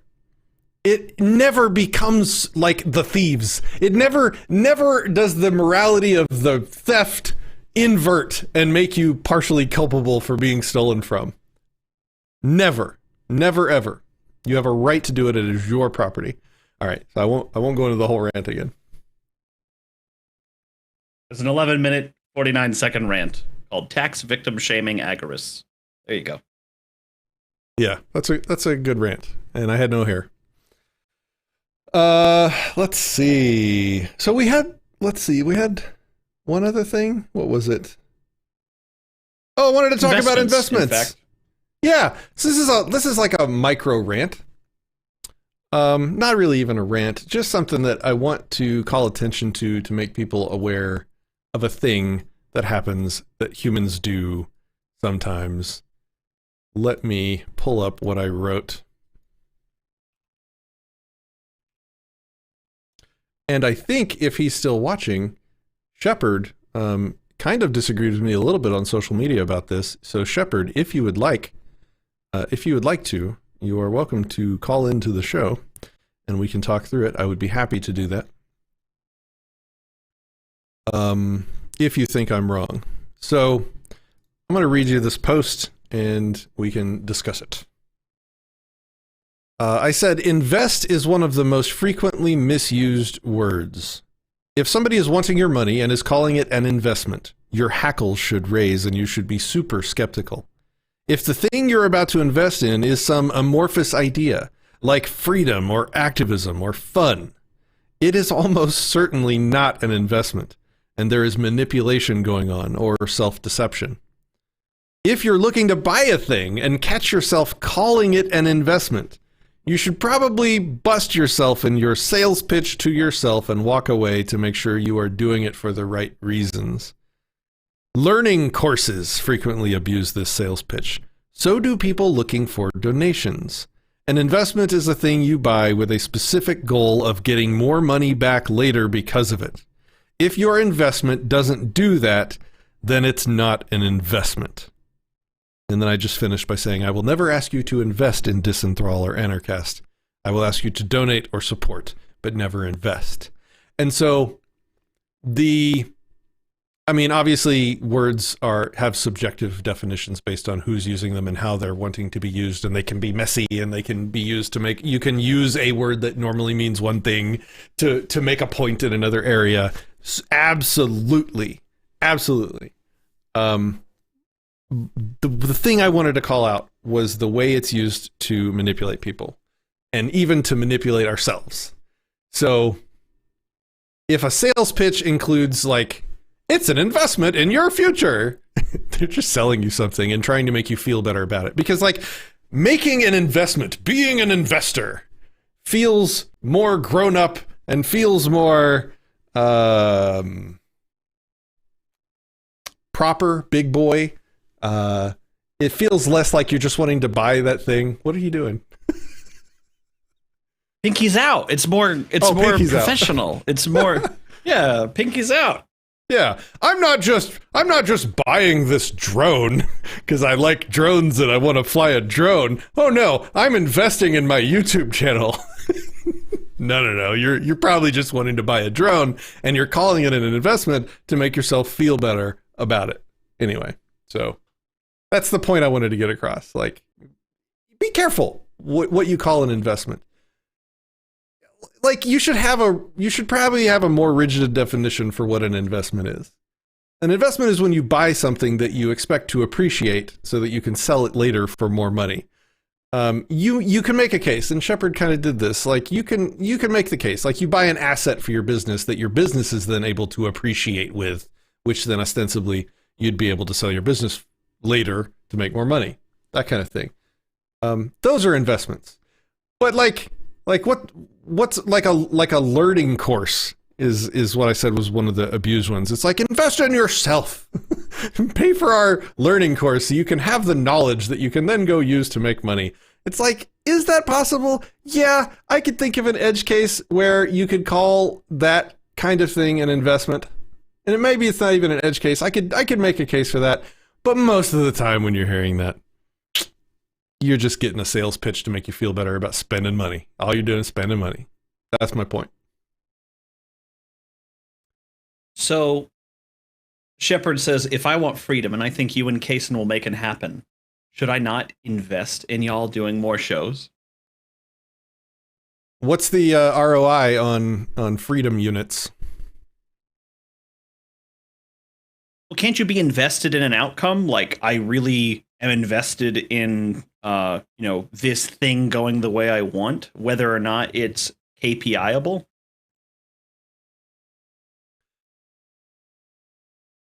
You could choose to use the word invest that way. And people will understand what you're trying to communicate. You can also use that word to make you feel better about donating money to Disenthrall with that word. You can make it feel like more than it is. You can make it feel like an investment in freedom, which sounds incredibly freaking noble and awesome. Or it's just a donation. 10 new end caps per show.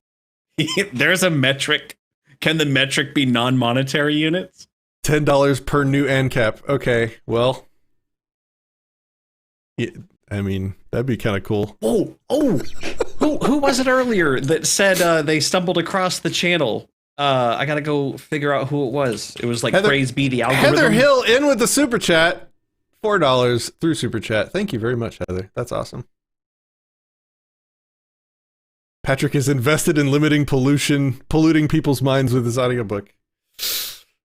I would not use investment that way, but I know what you mean. Anyway, look, you can use the word invest to talk about investing in things like freedom, and people will know what you mean. And if they know what you mean, then the word has served its purpose in communicating an idea from your brain to theirs.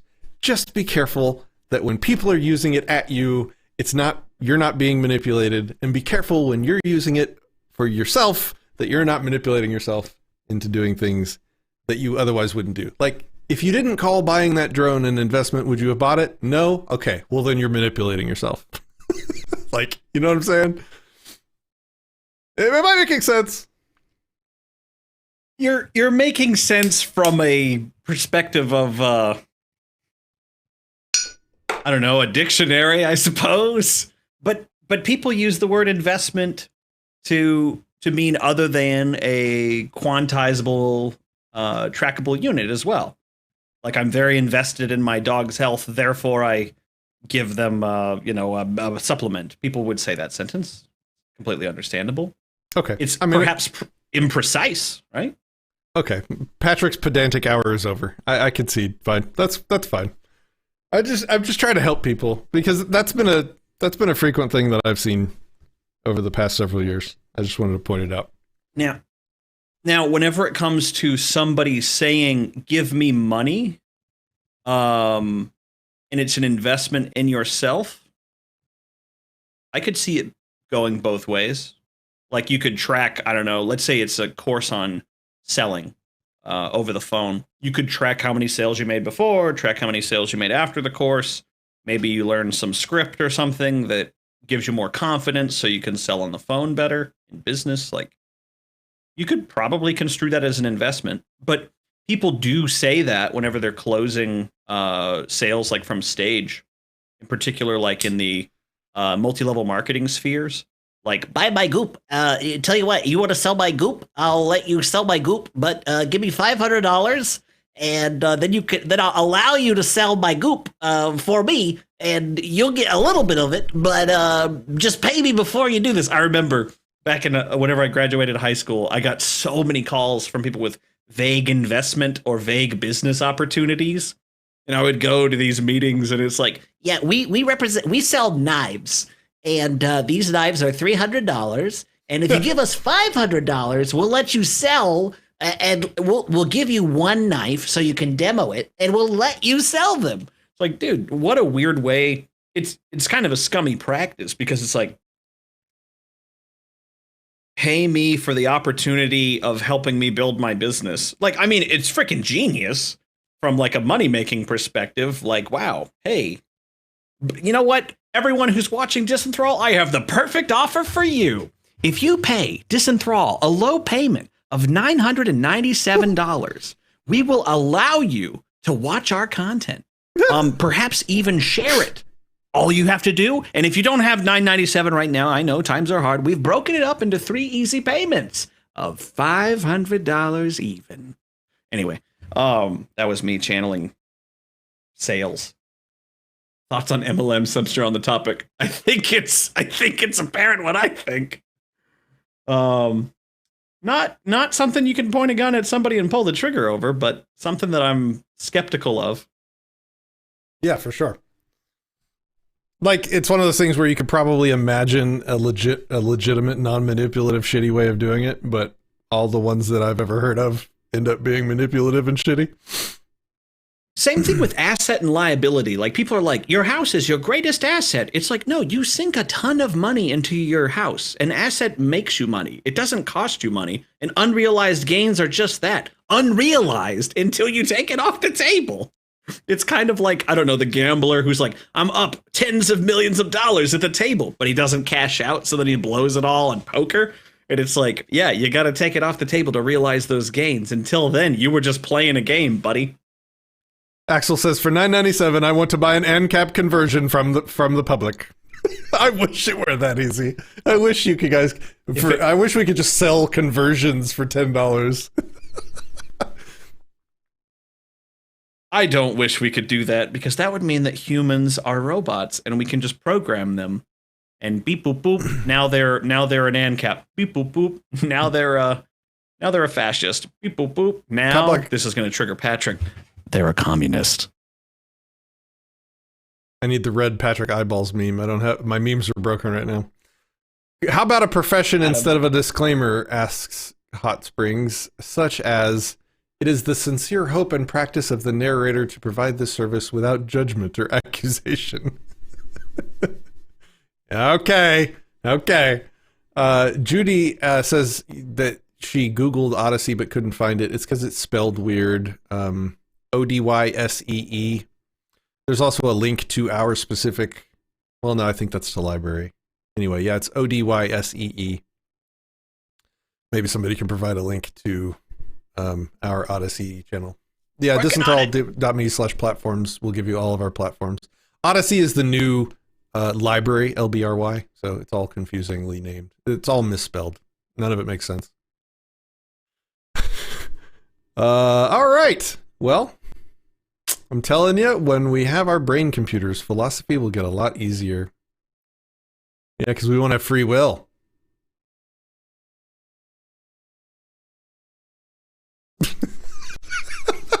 Okay. We've done videos on free will. We won't get into that here. Okay, so I think we're at the end. Kason, did you have anything else you wanted to discuss? Otherwise, I want to open the floor for happy thoughts. Here's so on the subject of brains and computers and such. Anybody who knows about Neuralink and the Elon Musk plan to put brains or computers in our brains, there's this.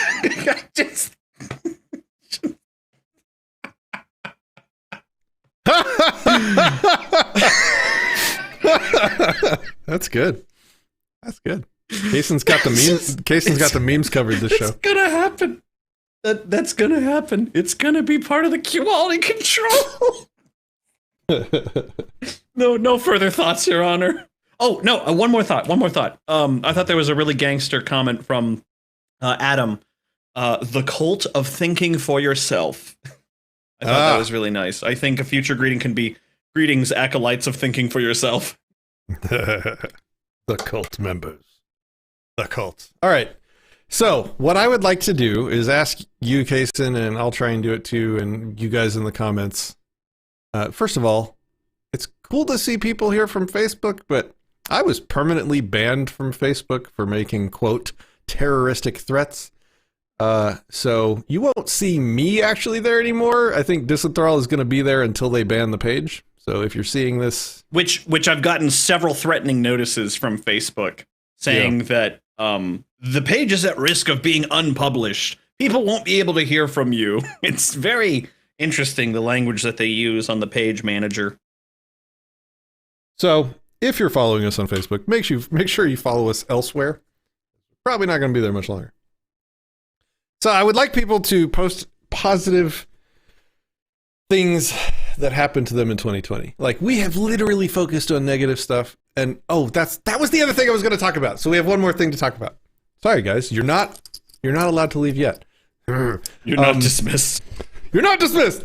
The thing I wanted to talk about was where the hell we've been on Disenthrall for the past several months. And by we, I mean me, because Kason's been very busy doing important work and trying to keep money. To make a living. Yeah. When the business is shut down. I was trying to make a lot more content, daily content for a while.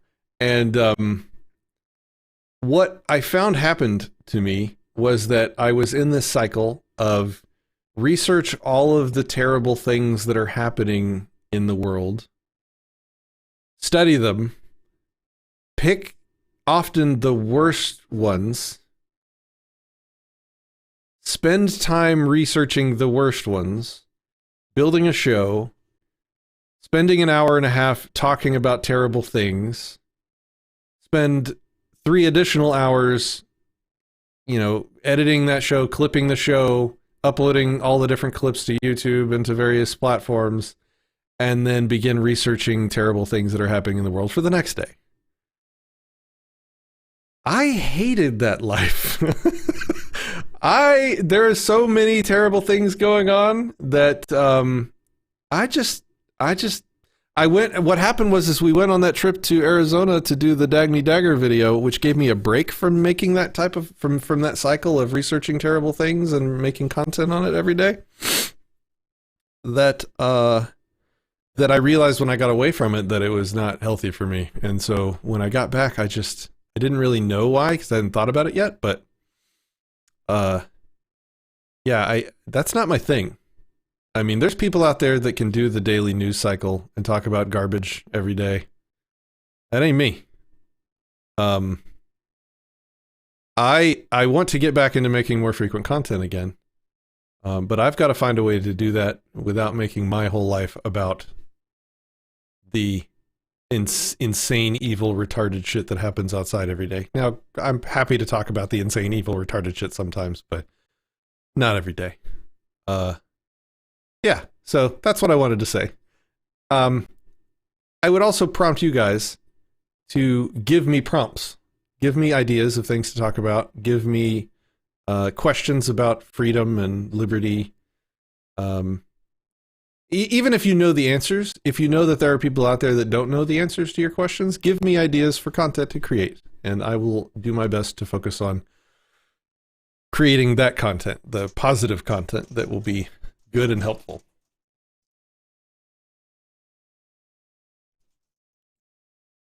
I heard it's something like from over there. I think it's maybe like your tree. It's pretty windy. No, it's like a major rainstorm just hit the house. It's pounding the windows. Wow. Not where I'm at. It's hard to get in touch with It's hard to get in touch with the good old days. I struggle with that too. Yeah, it's also hard for me to get in. Like, I lost hundreds of contacts on Facebook and lots of conversations with really cool people, and I do miss that. But, all right. Let's talk about good things that happened in 2020 and good things that we are planning on for 2021. Let's try and keep it positive for a little bit. We've had months of negativity. We're done with 2020. Guys, it's over. 2020, we're done. We won. We're alive. We survived it. All this tyranny and shit, we won. We're alive. We're not in the gulag yet. 2020's over. What are we looking at? This is one good thing that happened in 2020.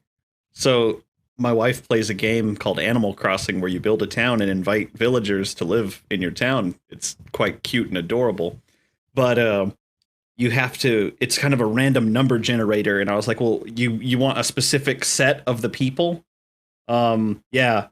How many? So she told me there's like 10 people that she wants to get, and there's 400 people that could be. So I crunched some numbers and came up with kind of the statistics around what are the likelihood that she has a good result, and then filtered that down into the costs of what it would cost an in-game currency on, I think it did 10 permutations.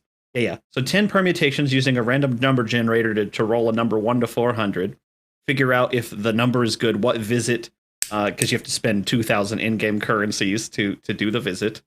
And I realized how much I love just playing with numbers and messing with data and seeing stuff. It was fantastic because taking the past couple days not for working, and it's been lovely.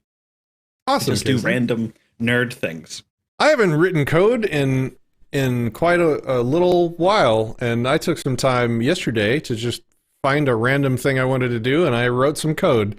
I wrote a thing to it was a thing, like, if you have an Adobe subscription, it's like $60 a month or $600 a year or some shit. You have access to this massive library of fonts that you can download and use in your Adobe programs, but not really in other programs very easily. And so I wrote a program to basically break into its font storage and liberate the font files and put them in a folder so you can actually just have the fonts to, do with whatever you want. I wrote that yesterday. It was just a couple hours. I just did the thing. I published it, and that was fun. I enjoyed it.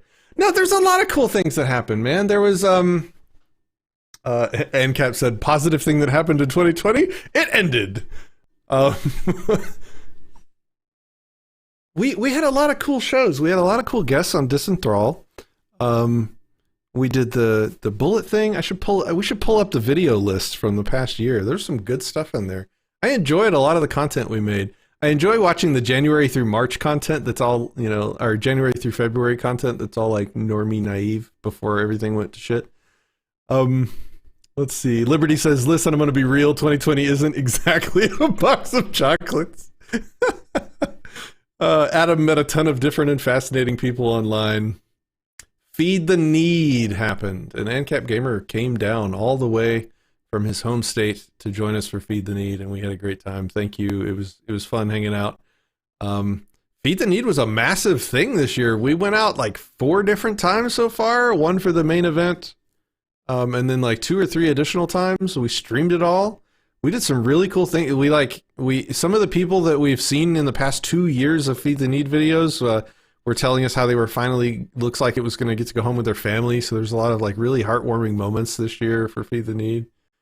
It was good stuff. Then we had the celebration of freedom and bovinity where we all cooked steaks. That was fun as well.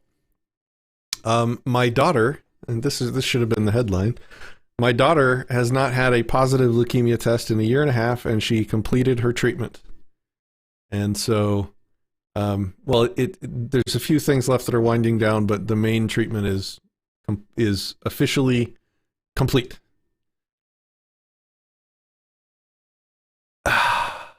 It's hard to describe the feeling. It's a mix of, can we start breathing again now? And like jubilation. So, to those that have followed the channel for the past 3 years, I haven't done a lot of updates on it, but that is an important update that I need to give you guys. That is an important milestone, a happy milestone in that story. So that was a really good thing that happened in 2020 in spite of it all. Ghislaine Maxwell got arrested, said Hot Springs. Shepard said, positive things. Kaysen gave me free tech training. Y'all promoted my content. Were guests on my show. Great last month. If you guys are not subscribers of Shepard Thanks, you definitely should. If you need content to give the normies, he is a great resource for that. He's got a conversational style to his videos that are great for the normal people that are new to the voluntarist message. Would definitely recommend. The Mr. Rogers of voluntarism. Yes, that's a great nickname. I hope he approves. Let's see. When is the next Feed the Need? Next December. We do that once a year in first weekend in December. But I think we might end up doing, I'm definitely considering doing another bovine or celebration of freedom and bovinity on my birthday next year. We'll see how that goes.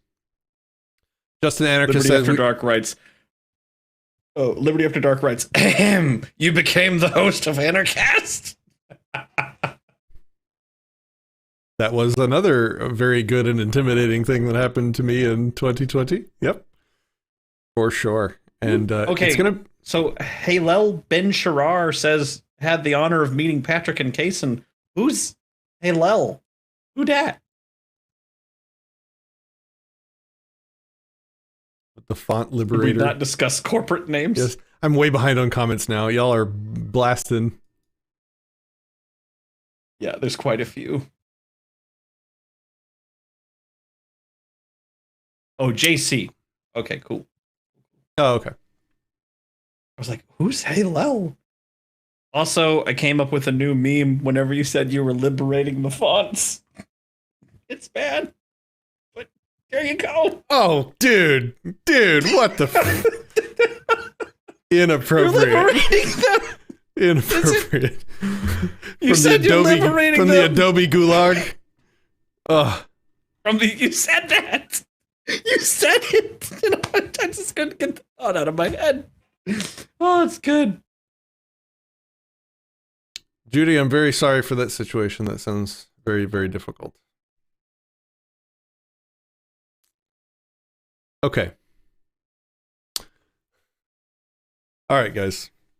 I think we ended here. Let's talk about what's good coming up in 2021. That's probably let's talk about the future. I think we just got banned from YouTube from that meme, but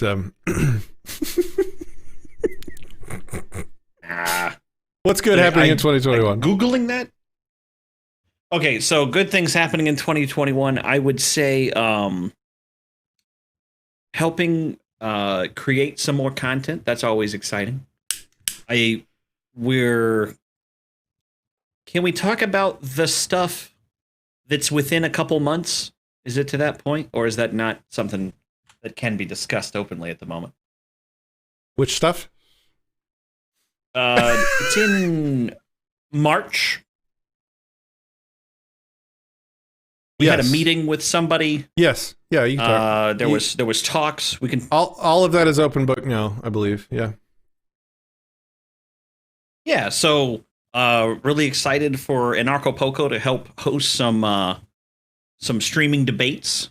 I think that'll be super cool and some content there. I'm excited for some of the perspective debates. We'll see how those pan out.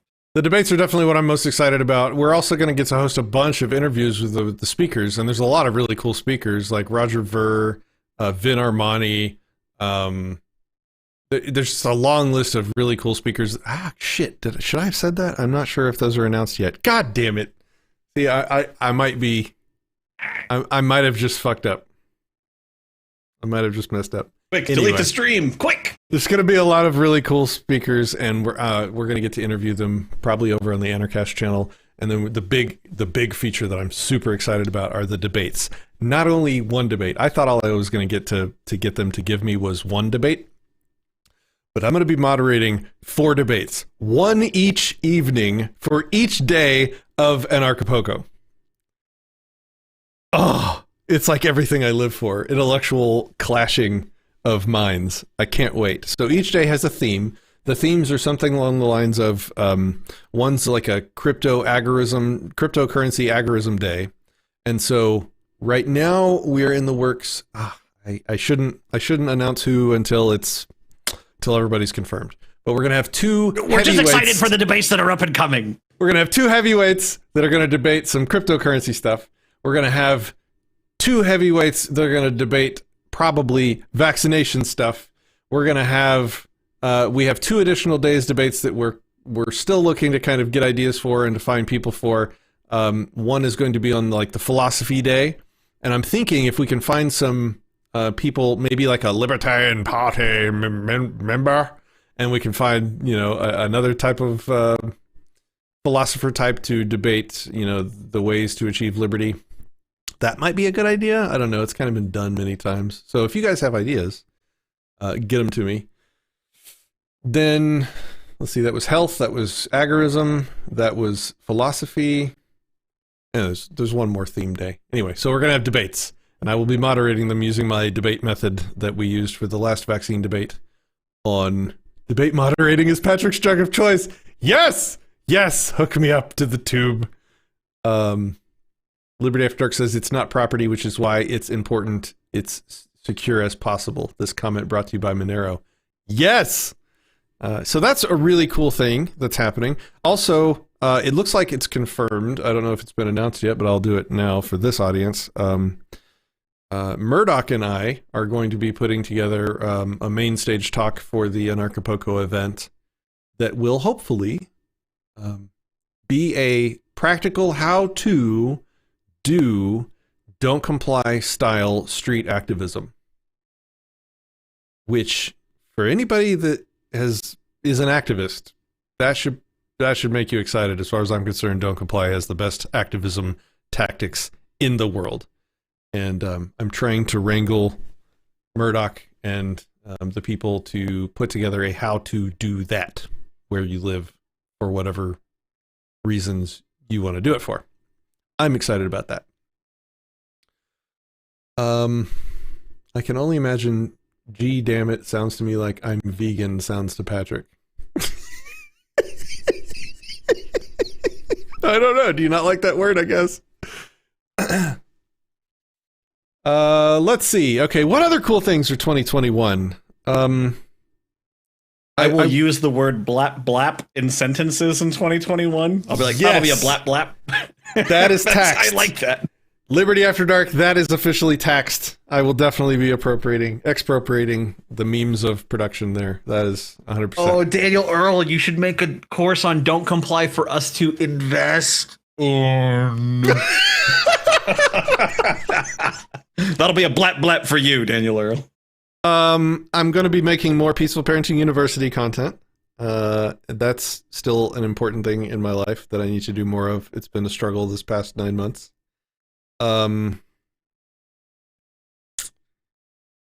I definitely want to create more Disenthrall content. Again, like I said, I'm struggling with figuring out how to put that format together, but we will work on that. What other cool things are happening? What's the state of 3D printing looking like for 2021? The printers I'm excited are to see what innovates there.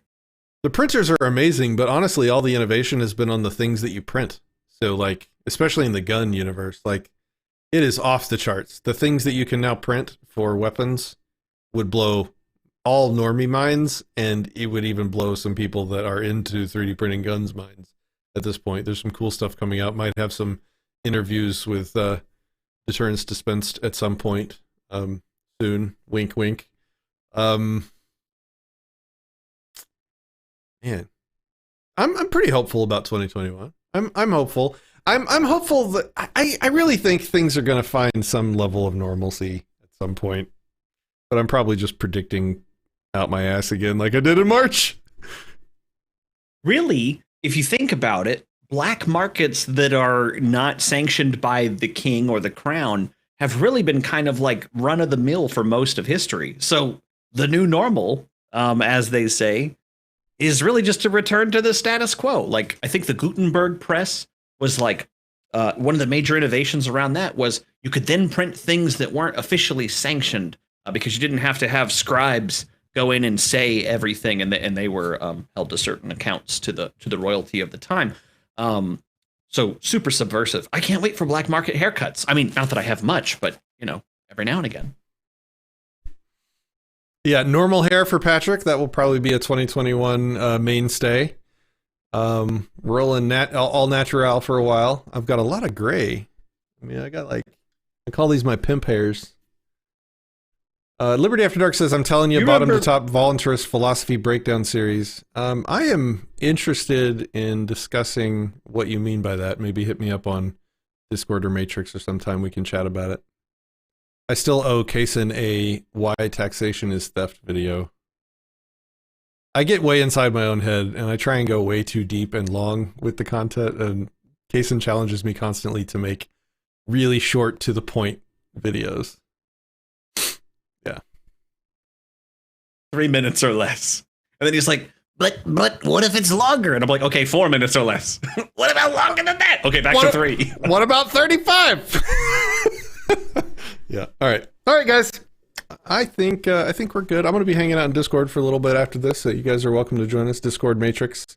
You can find you can find the information to join either of our servers on disenthrall.me/blapblap. No, disenthrall.me/discord. I think we'll give you the information to both our Discord and our Matrix servers if you want to hang out with some really cool, chill, voluntarist people. A lot of video gaming goes on in there too lately, and that's been a blast.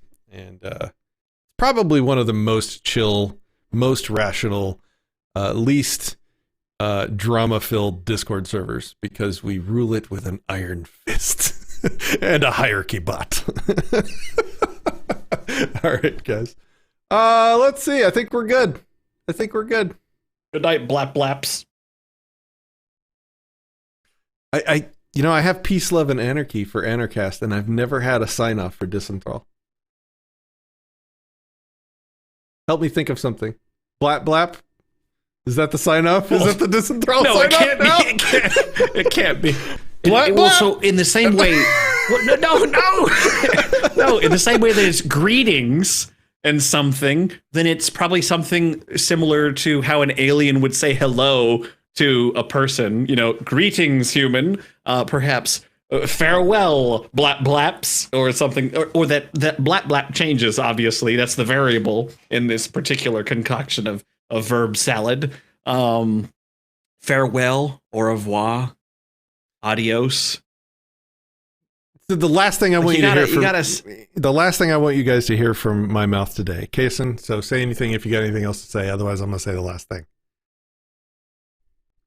Pressure. No, I'm good. Thank you. The last thing I want you guys to hear out of my mouth in 2020 is this. Remember to breathe. Remember to stay centered. Remember that it's not as bad as it usually feels in the moment. Remember that the existence of tomorrow gives a little bit of hope in and of itself. Things can go better. It is possible. We made it. We should feel accomplished. We accomplished 2020. That is on our resume now.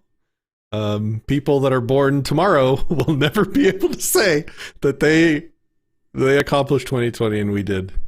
And we are some of the most, I guess, awake people in the world, and in large ways, the most equipped to handle what's probably going to come in 2021. But let's stick together, find good people, surround yourself with good people, get rid of the bad people, keep breathing. Be at peace, guys. That's the last thing I wanted you to hear me say.